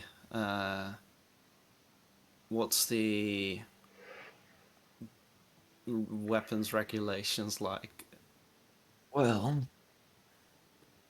I wouldn't bring a fucking great sword in, but maybe bring. If you can conceal something, at least try. But I know you. You're gonna try and bring that bloody great shotgun in with you. I'd advise against it, but if you can sneak it in, then go for it. Worst they're gonna do is take it off you on the door and give it back to you when you leave. Hmm. I send back. I'll figure something out. Good luck if I don't see you. Yeah. Well, I don't need the luck, but thanks. Of course you don't. Be close enough to the stands, yeah? When you see the blood go flying when I beat this piece of shit. Already on it. He leaves the message there. Yeah. Ned, are you doing anything with your day before this evening? Yes. I would like. You tell me if this applies more to giving attention to my mythos or preparing for my next mission. But what I would essentially like to do is try the suit on, right? And just kind of practice like the fine control of scales and stuff like that. Just really try to Yeah. connect with this thing. Okay. I'm gonna say you, after a hearty breakfast cooked by Pedro and sort of countless stories with him and his family, eventually, so you get away as the evening draws through. By the way, Pedro and his family have a natural ability to fucking defy this silence. Yeah, And let's chase go. this silence screaming down the road. Um, I'm imagining and like Chinese New Year level like oh, festivities happening. they completely they never stop talking, never Yeah, stop it's chatting, great. never stop. There's always a kid sort of tugging at your elbow, sort of looking at you and trying to chat to you. That's By the everything. time you get a bit of free time, by the Todd's in his element at this point. He's just Yeah. completely connected with the family. When you do get alone and you try on this suit, once again you marvel at the way that it fits like a glove. It is comfortable, form fitting, and you concentrate. And as you do it, the sleeve turns into gold. The whole thing forms into gold. Each individual sort of almost like it's almost like there's so it's almost like a black suit with gold little thin scales sewn into it, and as you concentrate, those scales mold into actual gold that overlaps, turning the whole suit into gold. Even as it is in gold, there's enough room on the joints for you to move your arms up and down as it turns into and out of gold. You clasp your tie again, pull it free, and it turns into a long curved tie saber, and you flick it back in, turns back into a tie again. You do this a couple of times. I think it's Ned, awesome. as you sort of do this, Ned is standing in the doorway, and he goes, "You going out tonight, Neddy?" Yeah. Just a really quick meeting. Just problem with the scheduling. I have to go to this event for somewhere near downtown. They You really sure could. that's safe? There's gonna be a storm out tonight. They say. Well, I mean, it's meant to be starting now, but I can't see. I haven't even heard a gust of wind. Those Yeah. meteorologists just a bunch of liars, if you ask me. Yeah, it's a bit strange that they couldn't reschedule it, but from what I understand, they simply moved it to a more secure facility.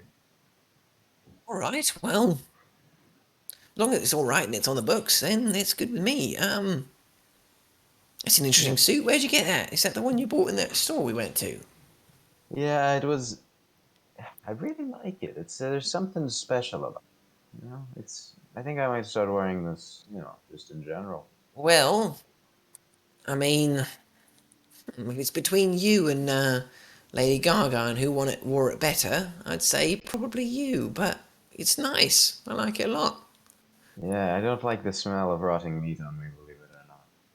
Uh, Hmm, she's had a couple of good outfits. You've got to give her a break. okay, I'll forgive you. Um, hey, Um, listen, Todd. Even if I'm running late, I just want to let you know that the place I'm going to is fine, and I'll be back.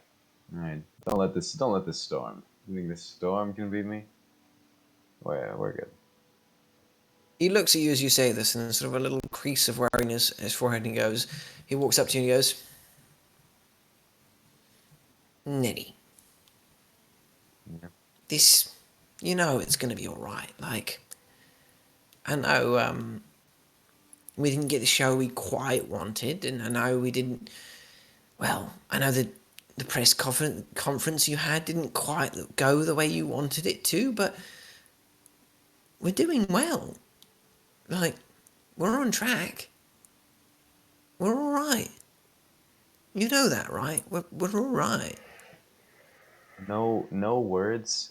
Ned just gives Todd a big hug, right? And he's just Oh, like, all right. Not gonna turn and, one of those down. and you can hear this like creeping noise of like one scale one by one turning to gold, and then quickly, you know. And he's just like, I know.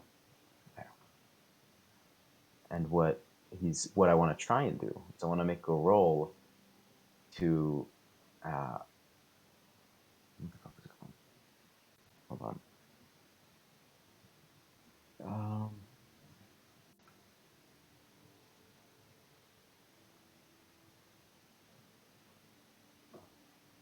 all right, no, I had something but I forgot what it was. I'll do it later, maybe in a flashback.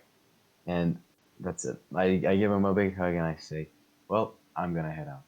Thank you very much. As By you the as way, you walk as you walk go. for the door, by the way, Yeah. he goes, "Oh, don't forget this," and he grabs something from behind the door, and chucks it to you.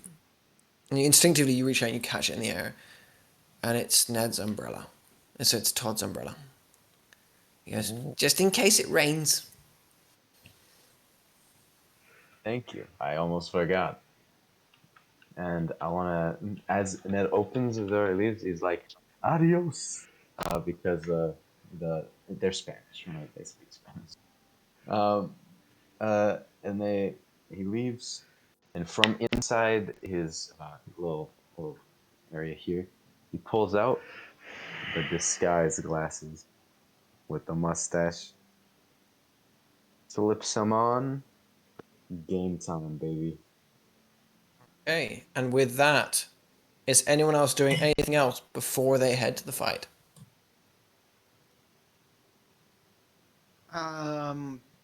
Well, Maddie won't be able to.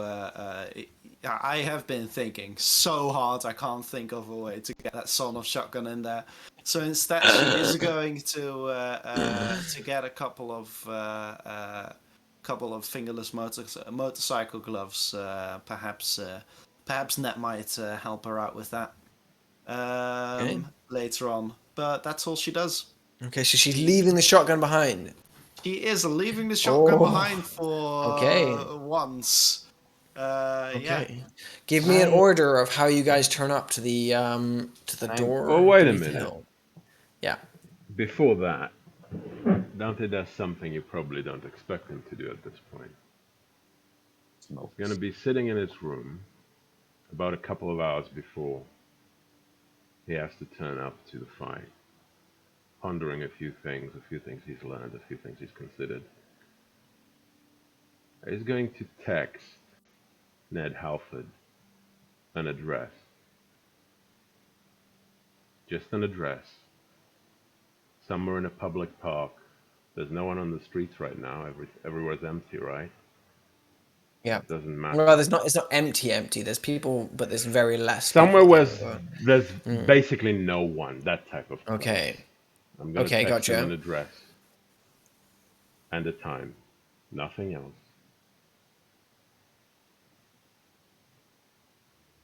Okay, Ned, you received that. I show up, but I know something's about to happen. I want to just do something before that. Although I said prepare for my next action, that was my downtime suit thing. Can I make a change to game rule to get an actual like status out of that? Yeah, sure. I'll allow that. All right, Anything related to gold, and you get the bonus of golden suit. right. So, And your cape, by the way, you're wearing the red cape across your yeah, your right shoulder. yeah, Crimson Aegis, you are wearing that as well. yes. So for better control of these when and if I eventually have to use them, uh, the gold touch, uh, self-affecting, instantaneous. Um, it's only a suit. It's not sort of wealthy. Uh, but always in effect for my defense thing. Uh, Okay. it's 4, and I get a +1 from.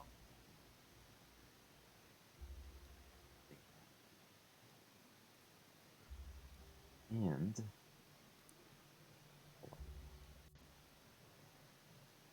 Give me a roll. Is it rolling that? Wait, let me see. It's the power tag Todd. Power tag Todd? No, not for this one, I'm afraid. Not for this one. That is a +5. You will get to use Todd soon, don't worry though. Yeah. Yeah, that's a Did you? 12, great success. Okay, yeah. Oh, power of 5. Well, okay, story time. Story time. Reduce status. Um. Hmm.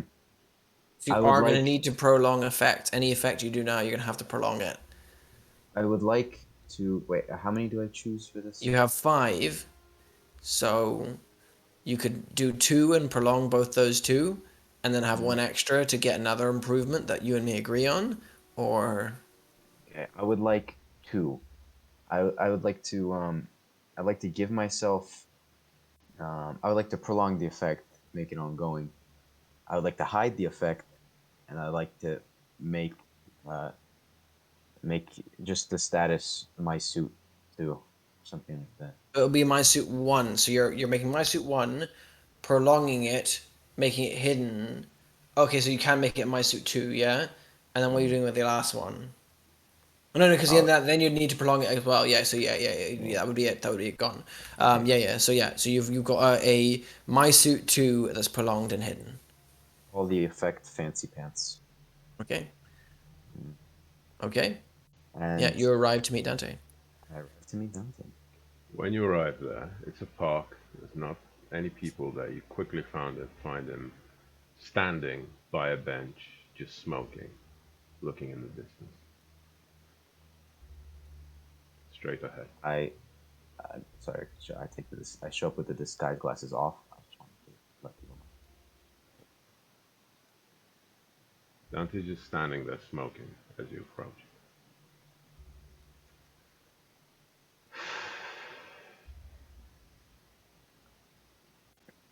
I feel the silence for the first time.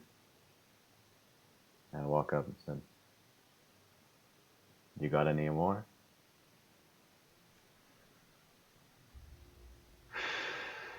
Without looking at Ned, he just fishes out a pack and opens it and thumbs a cigarette out. I take it.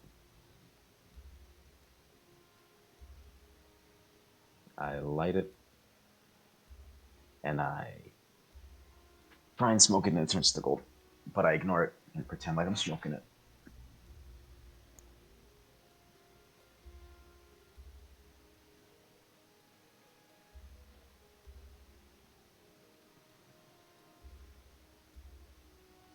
Are you ready? What do you think is going to happen, Halford?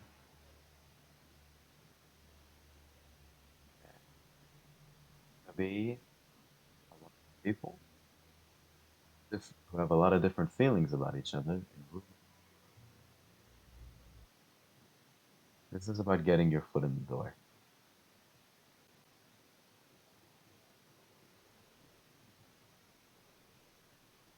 No, this isn't about that. As far as I'm concerned, my foot is already in the door because you need me there.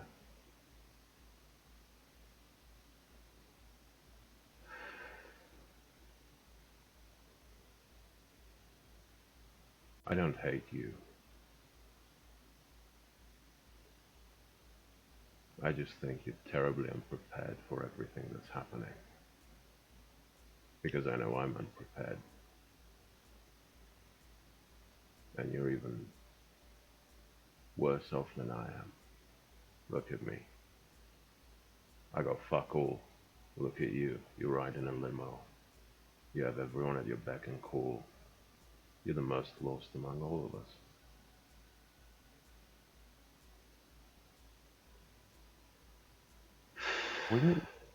Were you ever young? Was I ever young? What do you think?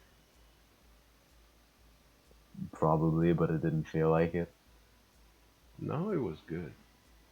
The people I had with me when I was young, I wish I had them now. I really wish I had them around me now. wouldn't have felt quite so lonely.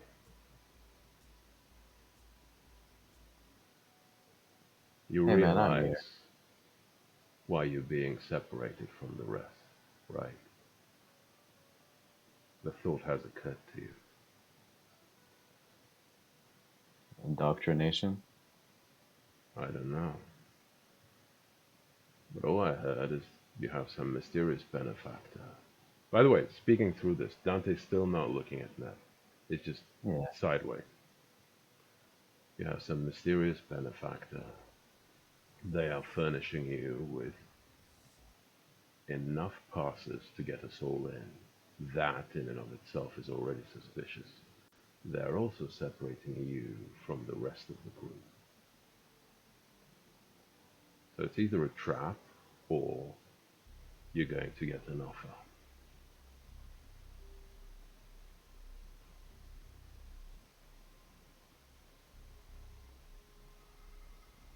Dante, half of us are dead or gone. Hmm. You know why I'm so okay with going in?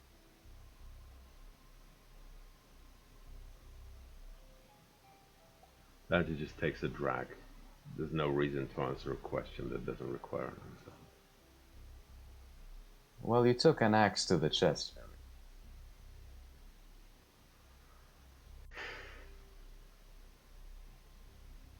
And you're still standing. And you call yourself unprepared.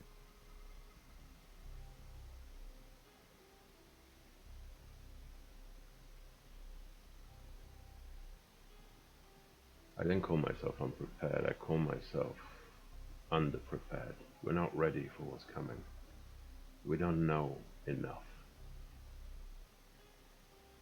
Who's ever really ready for a storm?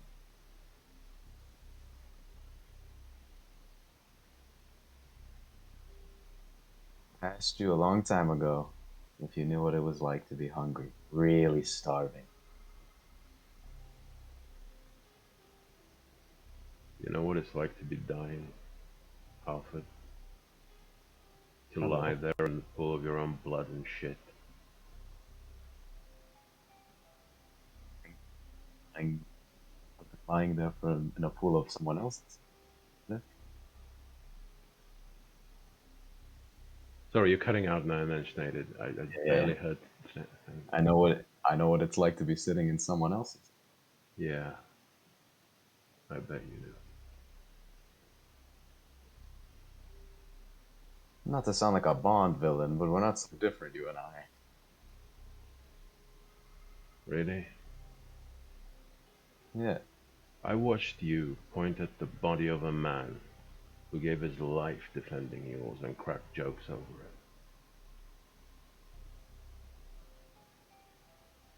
I watched you grab Nahia's face and accuse her of what happened to King's Oath. I also watched you give a press conference to the entire world about our affairs, and I heard you name drop Jasmine personally. Did it ever occur to you, when you were looking at the rubble of King's Oath, that maybe, just maybe, you did that?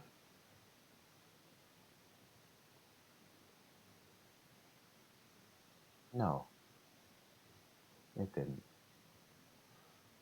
No, of course not.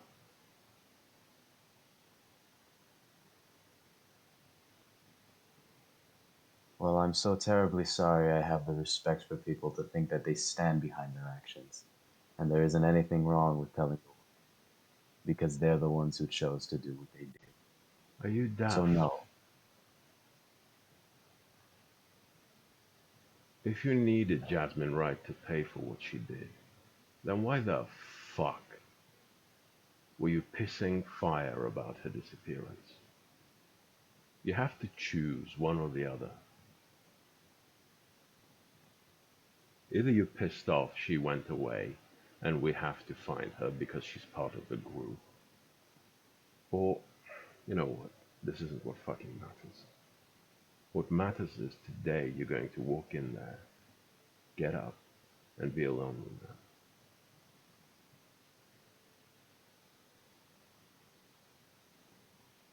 I don't know what they'll come at you with. It might be violence. It might be a deal.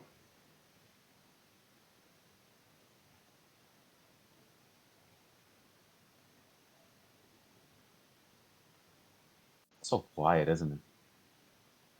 As you say that, you look and see the park-like area that you're in. It's just very few people here. There's a woman walking her dog, and even the dog seems like uncertain to walk on the leaves and make a noise. The only sound you hear is the slow gathering gust of wind that begins to slowly blow through the trees, and the rustling of the trees now, the churning of the leaves beneath your feet, and you both know that it is very near now.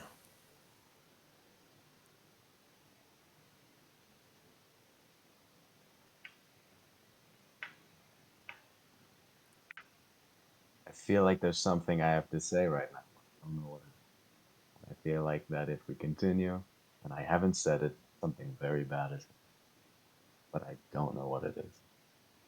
Tell me what to say.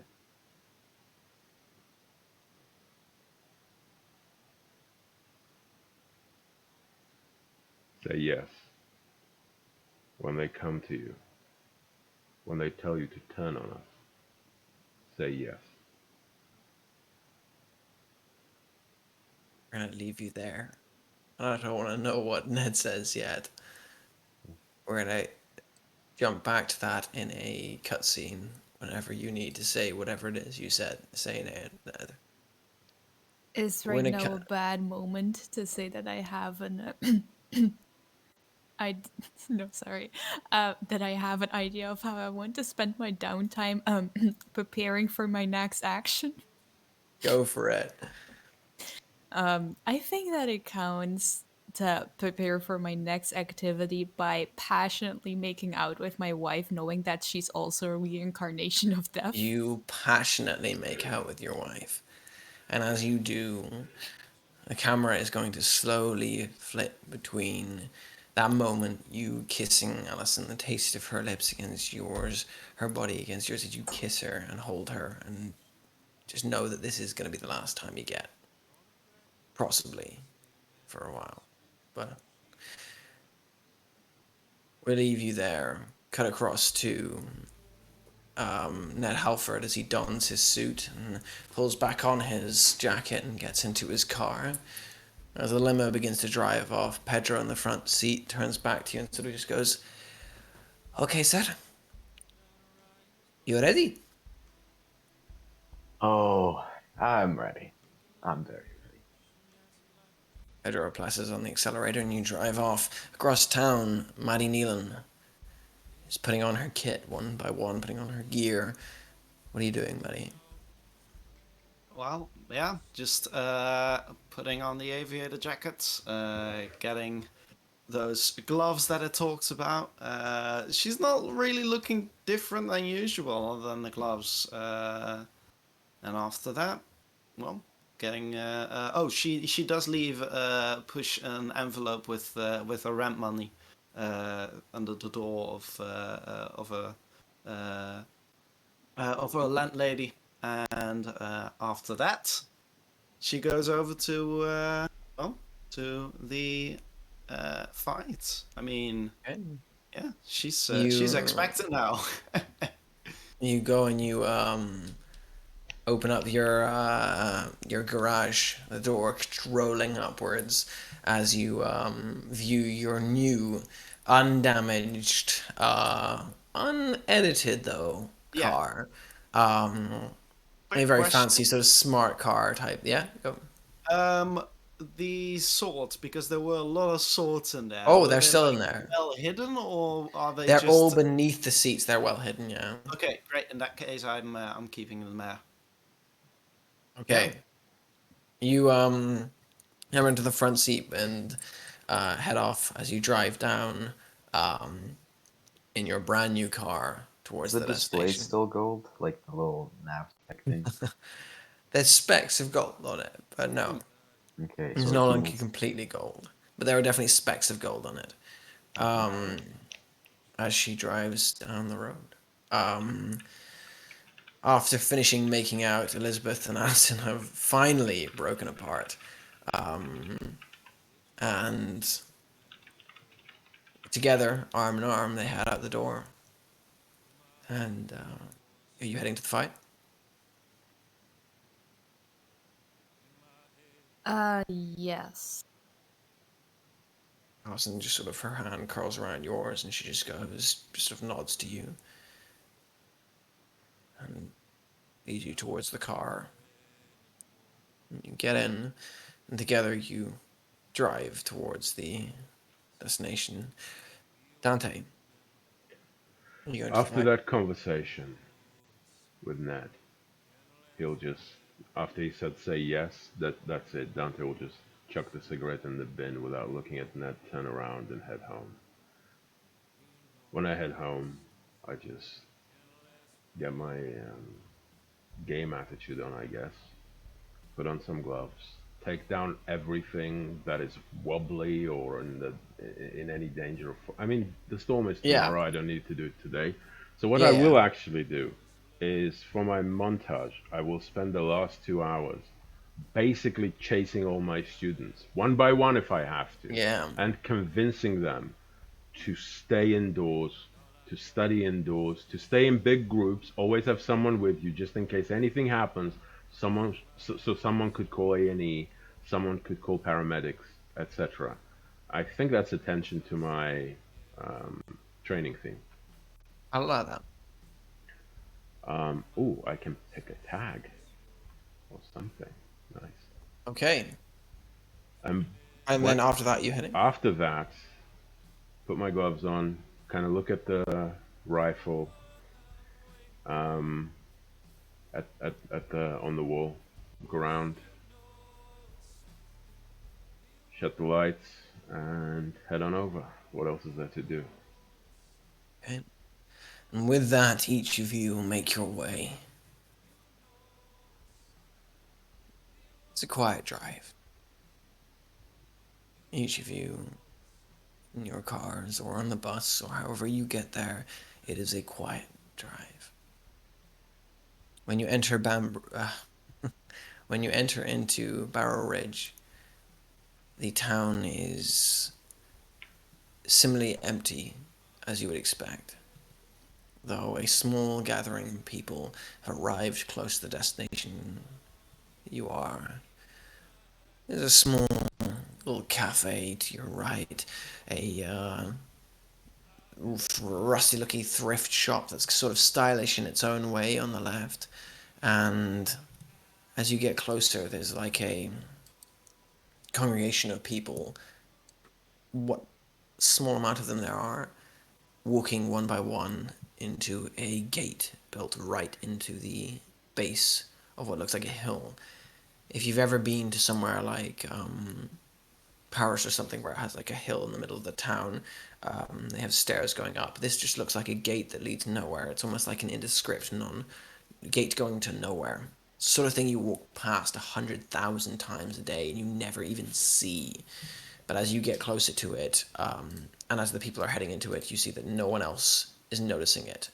The people are just heading in one by one. And the gate stands a very tough, muscular looking man, a curved, sort of Egyptian looking sword in his hand. People are moving through, and he's just nodding to them, checking their invites one by one. Occasionally, he'll gesture with one of them with this nod of his head, and those people will head in a different direction. You all arrive roughly the same time, gathering in front of this spot.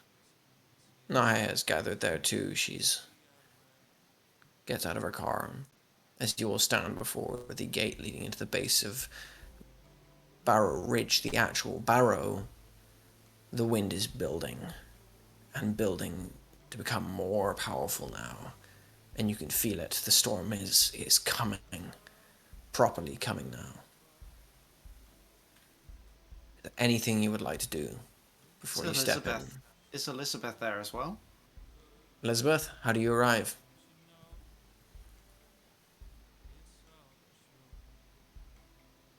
I mean, she doesn't know that it's difficult to get inside, right? This is a difficult one.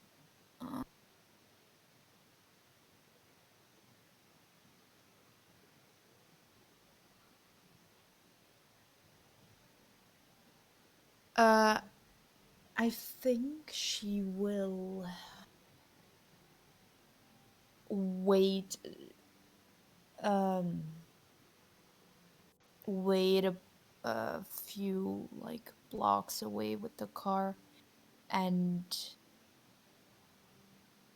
uh,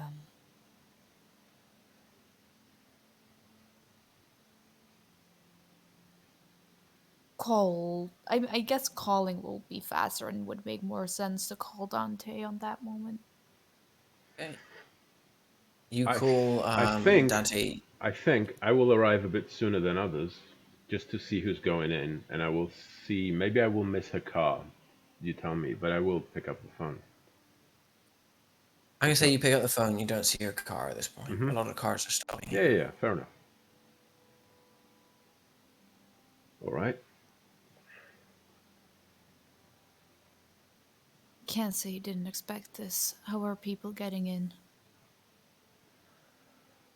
Well, the dickhead got us tickets. So, if you want to make a reappearance to the rest of them, that's how we're getting in. If I go in like that with you guys with tickets, then might as well shout through the whole building that I'm still alive to Fear or whoever it is. All right. Then I need to take two tickets off of his hands. And we can go in together. Or one ticket for you and you can go on your own. If you can manage to get 2 tickets, Dante come sort of and bring them. frowns a little. Oh, Come obviously you and don't bring see him. them. I'm a few blocks away. I'll wait. Okay. If I have tickets, then can come in later. Text me your location. I'll be right back. After that, I'll put the phone down. Call Ned on the burner.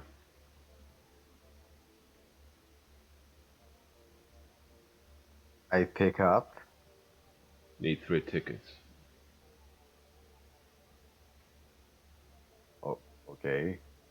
Where are you? Tell me where you are. I'll come collect them.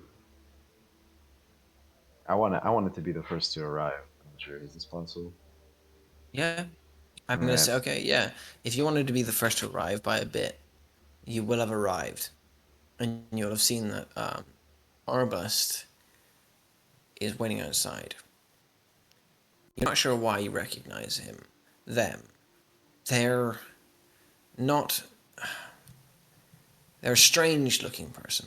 Um, there's definitely a level of cruelty to their features, but also sort of a level of like unbelievably enthusiasm built into them. And as you get closer, they sort of go, Ned Halford, wonderful to Hey. meet you. It's been, I feel like we've been talking for years. Yes. Oh man, I've been waiting for this moment. Oh, me too. Well, you're looking very well. When I Thank you. said dress up, I didn't mean outdo me.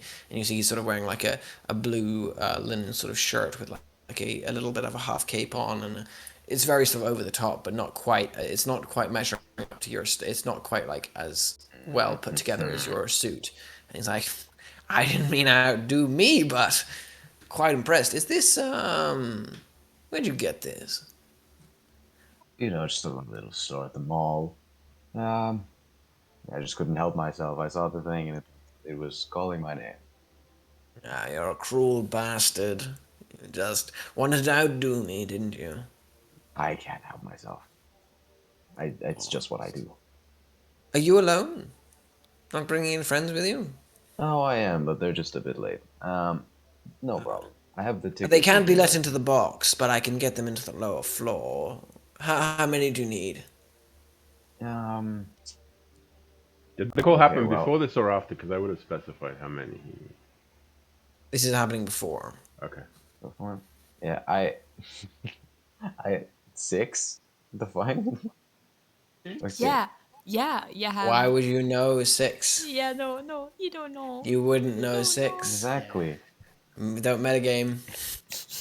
Maddie, Gonna be Dante, fine. Elizabeth, and Nahia. No, Elizabeth, not even Elizabeth. You think Not she's even dead? Elizabeth. You don't think she's dead. You think she's missing. Oh He yeah. might. Would you get a ticket for Elizabeth even if you knew she was missing? Um. Well, yeah, because originally I asked him back when Okay. I thought she wasn't missing, right? So that would be 4. Okay. Because when he originally came You up to me, say. Okay. You say 4 extra, and he goes, "All right then, 4. Excuse me." And he turns to and he watches the guard looks up, and the guard sort of looks at Arabas and goes, "This is my friend. He'll be bringing in 4 extra guests. Anyone who goes under the name Halford and mark it under as a truth, Halford, they'll be allowed in." And the man goes, "All right. That's good. Wonderful. You must be famished. I can get you something to eat, something to drink. What would you like?" oh yes, please, anything would beat the quiet. You have any? Wonderful. He puts his arm around you and he goes, "Oh, you're gonna love this crowd." the- Okay, yep, I can feel it already. Anything beats the quiet. Oh my god, the storm is really gonna be big, huh? And you guys walk in Oh, bantering. well, the meteorologists always blow things out of proportion. I'm sure it'll be fine. Besides, not like people like us need to worry about things like that.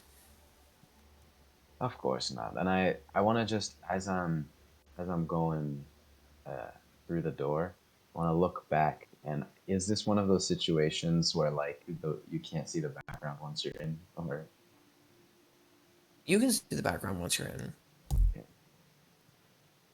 hmm, I'm suspicious of doors that look like the theater, the theater walls. All right, It's not like that's the it. theater. I go in and I say, by the way, do you know if there's gonna be any people here who are there's this one fighter called the Green Inferno, right? Green Inferno. Not heard anything about that. To be honest, I'm not too interested in the fights. They're interesting, but the key is what they bring. See, it's not the fights that matter, it's the audience that matters. No, we're not going straight ahead, we're going left here. And he gestures to a blank piece of wall. He goes, "We're VIPs. You're in what looks like a cavernous, almost catacomb. Straight, dark tunnel. People are walking down this way wearing their finest of dresses and stuff and full tuxedos, and so as they head down the straight direction deeper into it, and he just stops you in the middle of the tunnel and turns to a blank piece of wall and he goes, "This is where we're going." Reaches out and taps on the mud stone.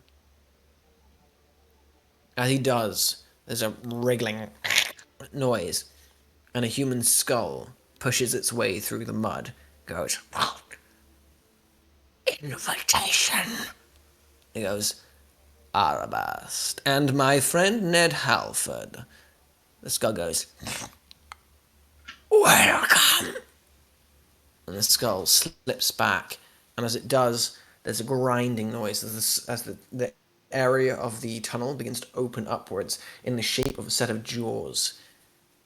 A lion's skull, the size of the doorway to a house, begins to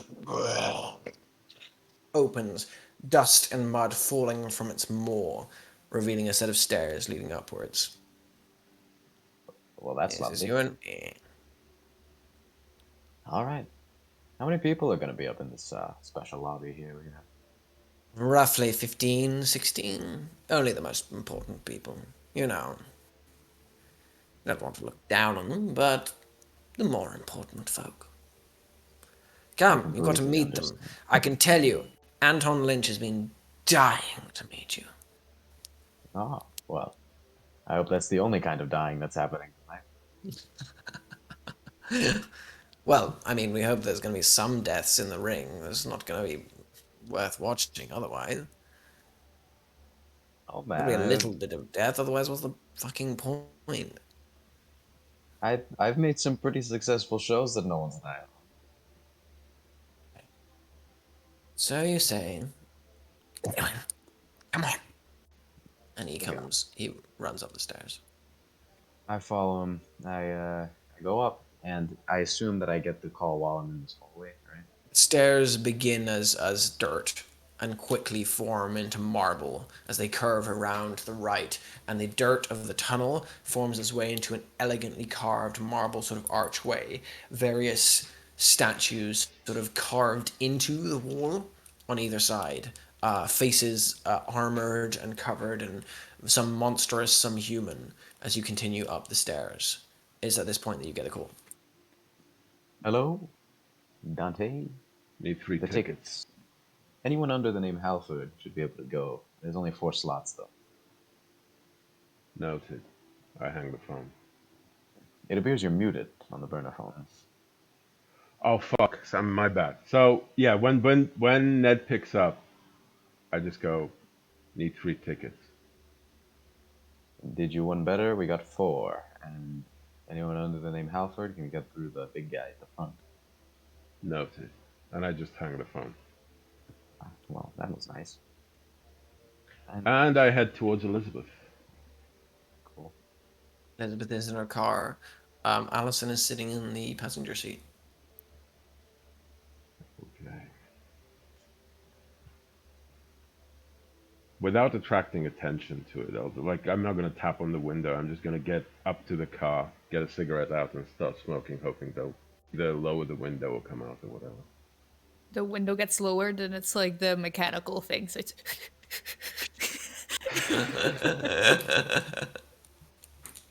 Family outing, huh?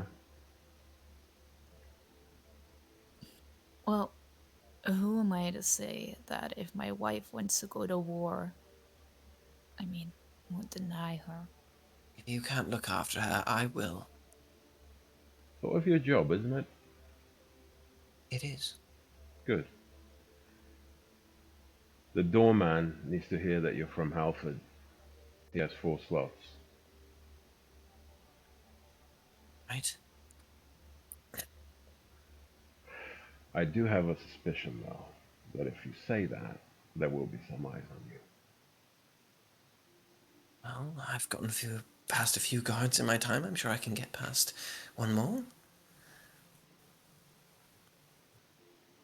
I don't know why they invited him to this place, Elizabeth. I don't think it's anything good. They have a play for him specifically. They're going to make it tonight. Or they're going to start making it tonight. Either way. Just thought you should know. If you say Halford, they'll let you in, but I assume people will notice that you said that.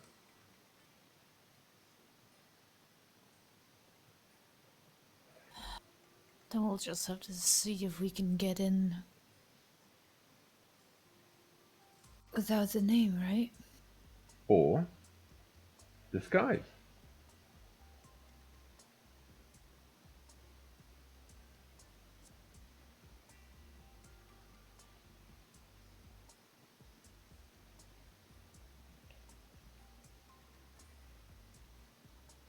It's worth a shot, but even if we're disguising, we say the name Halford, they'll still be watching us. Yeah, but if they don't immediately recognize you for you, then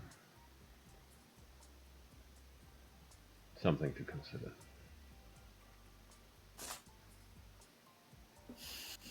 All right. I'm gonna go ahead. I hope I'll see you there. If you need anything from me before I go, say now. I think we'll manage. And then the window gets like Yeah. Dante just walks towards. As she walks towards, Alison sort of is like adjusting the leather coat and sort of looks at him and goes, "Right, let's go."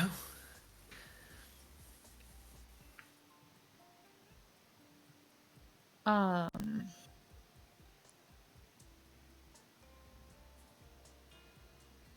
that's the thing. Dante said like you can disguise and stuff like that. But there is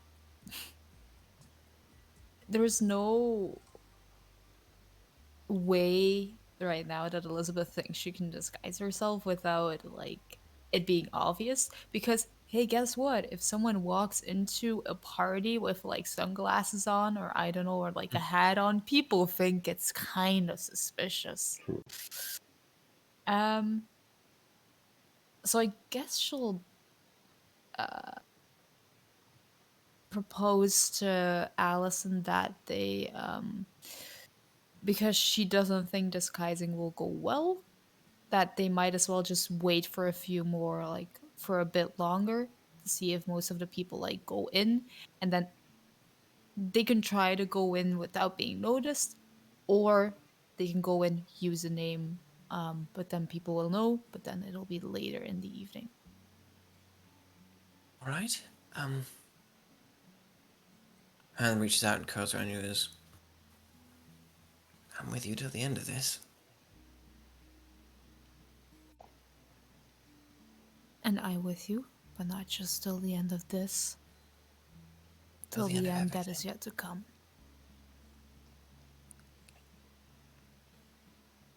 Maddie and Helan, her car pulls up. Yeah. Do I see anyone else of the group?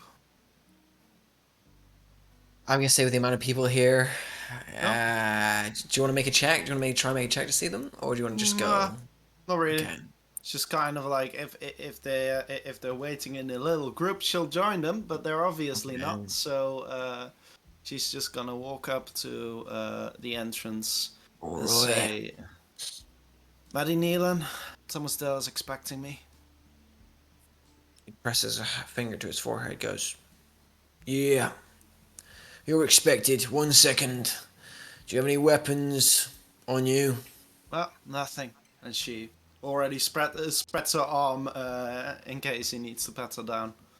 He sort of looks at you and raises an eyebrow. You see that other people are getting through without being patted down, but he sort of like looks at you for a moment longer. Goes, gives you a quick pat down. Do you have any weapons on you? Just to let you know. Nothing. Yeah, Okay. literally nothing. He pats you down. Goes, I've got two phones on me. I don't know if you would find that suspicious. head on in. Head on in. Don't break nothing. That's right. And she walks in. Your boy's gonna lose, by the way. Got £50 against him. So your loss. Newcomer. He's gonna fucking lose his shit when he gets in the ring. Good luck to you, though. And you're in. Yeah. I Now. am. Yeah. Gonna try and make my way as close to the ring as possible. Okay. You head down a dark and cavernous, cold corridor. Mud around you, the occasional human skull poking through, embedded in the mud. And it's almost like you keep seeing these human skulls, and you're like, you can't really associate them with a real living human being because they're just so unreal. But there's some part of your mind that's going that used to be somebody. You keep walking. The people around you, gossiping, chattering, all in their finest clothing. The area begins to open up. When I say open up, I mean it goes completely open up. It's like stepping around the corner of a street and seeing the Colosseum in front of you. It's enormous. Someone has built in front of you a gigantic circular room huge, going the whole way around, and in the center of it they have built a massive steel ball that is suspended slightly in the air. There's a slight floor to it, which people can use to walk around, but around the outside is all flat ground. It is disturbing to see that around the sides there's the occasional sort of food station and popcorn spot and sort of winery area where the various people are mingling and chattering as the conversation builds. In the middle of the cage, already two people are in the midst of a fight, but it is such an unimportant one that only a couple of people are watching. In fact, very few people notice as the man who looks like he has sort of frog scales all over his body is pulled to his knees and his head is ripped from his shoulders by the muscular looking troll like figure that just goes and rips his head off his shoulders. There's a polite golf clap that goes around the audience as the figure drops to the ground and lies sprawling in the ground inside the cage, his blood splattering onto the mud. And people don't seem to notice. Up high to your left, you see, built into the rock side, is a set of glass and metal, a watching box of sorts that peers well above the rest of the audience. You don't see Thomas anywhere, and as you are mingling around this, watching, and the announcer sort of goes, Oh, wow, that was a hell of a match. And next up, we've got Sparky and Silversmith coming up for a very good fight that you're all going to want to see. and then he sort of finishes that. They begin to drag out the body of the frog-like individual, and more people begin to make their way into the circle. Up in the box. Yeah, go.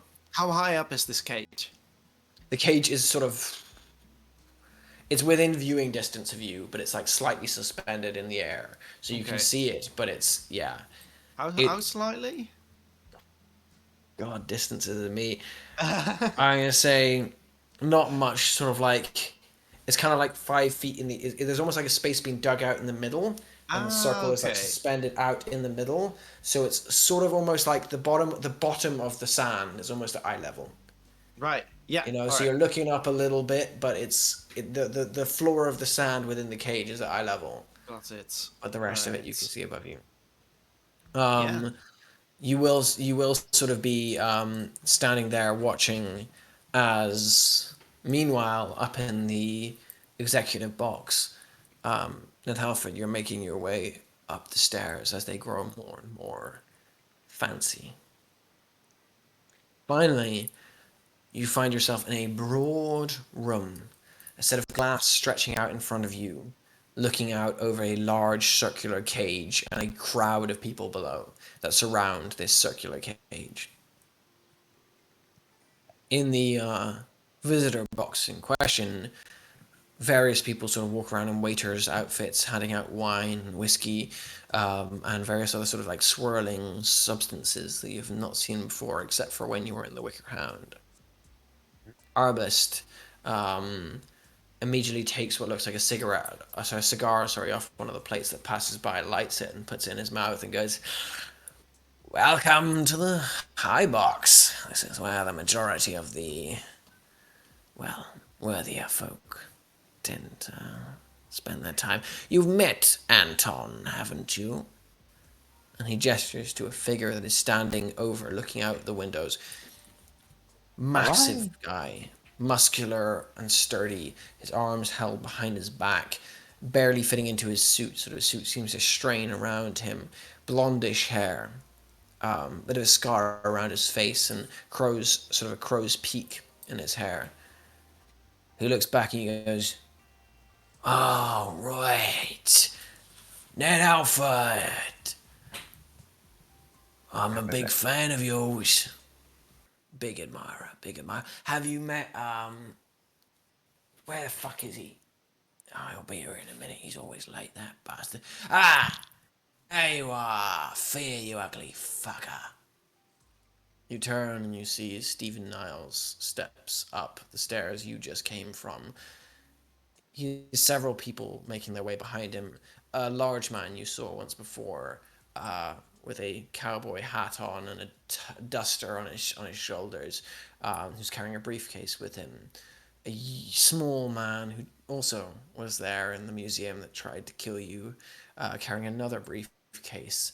The man you pushed out of the way as you dived into the car, dark skinned with a saber by his side, he is also there. And another person you have not seen before, sort of handsome but with a dour, sad look about his eyes, a human skull under one arm and a briefcase in his other hand, as they make their way upwards. Stephen Niles steps up, sees you, sort of an eye raises, and he goes, "Yes, Mr. Halford. I've heard a lot about you." You, oh, oh, did I not see you at the And university? as you say that, that's where we're going to end things tonight.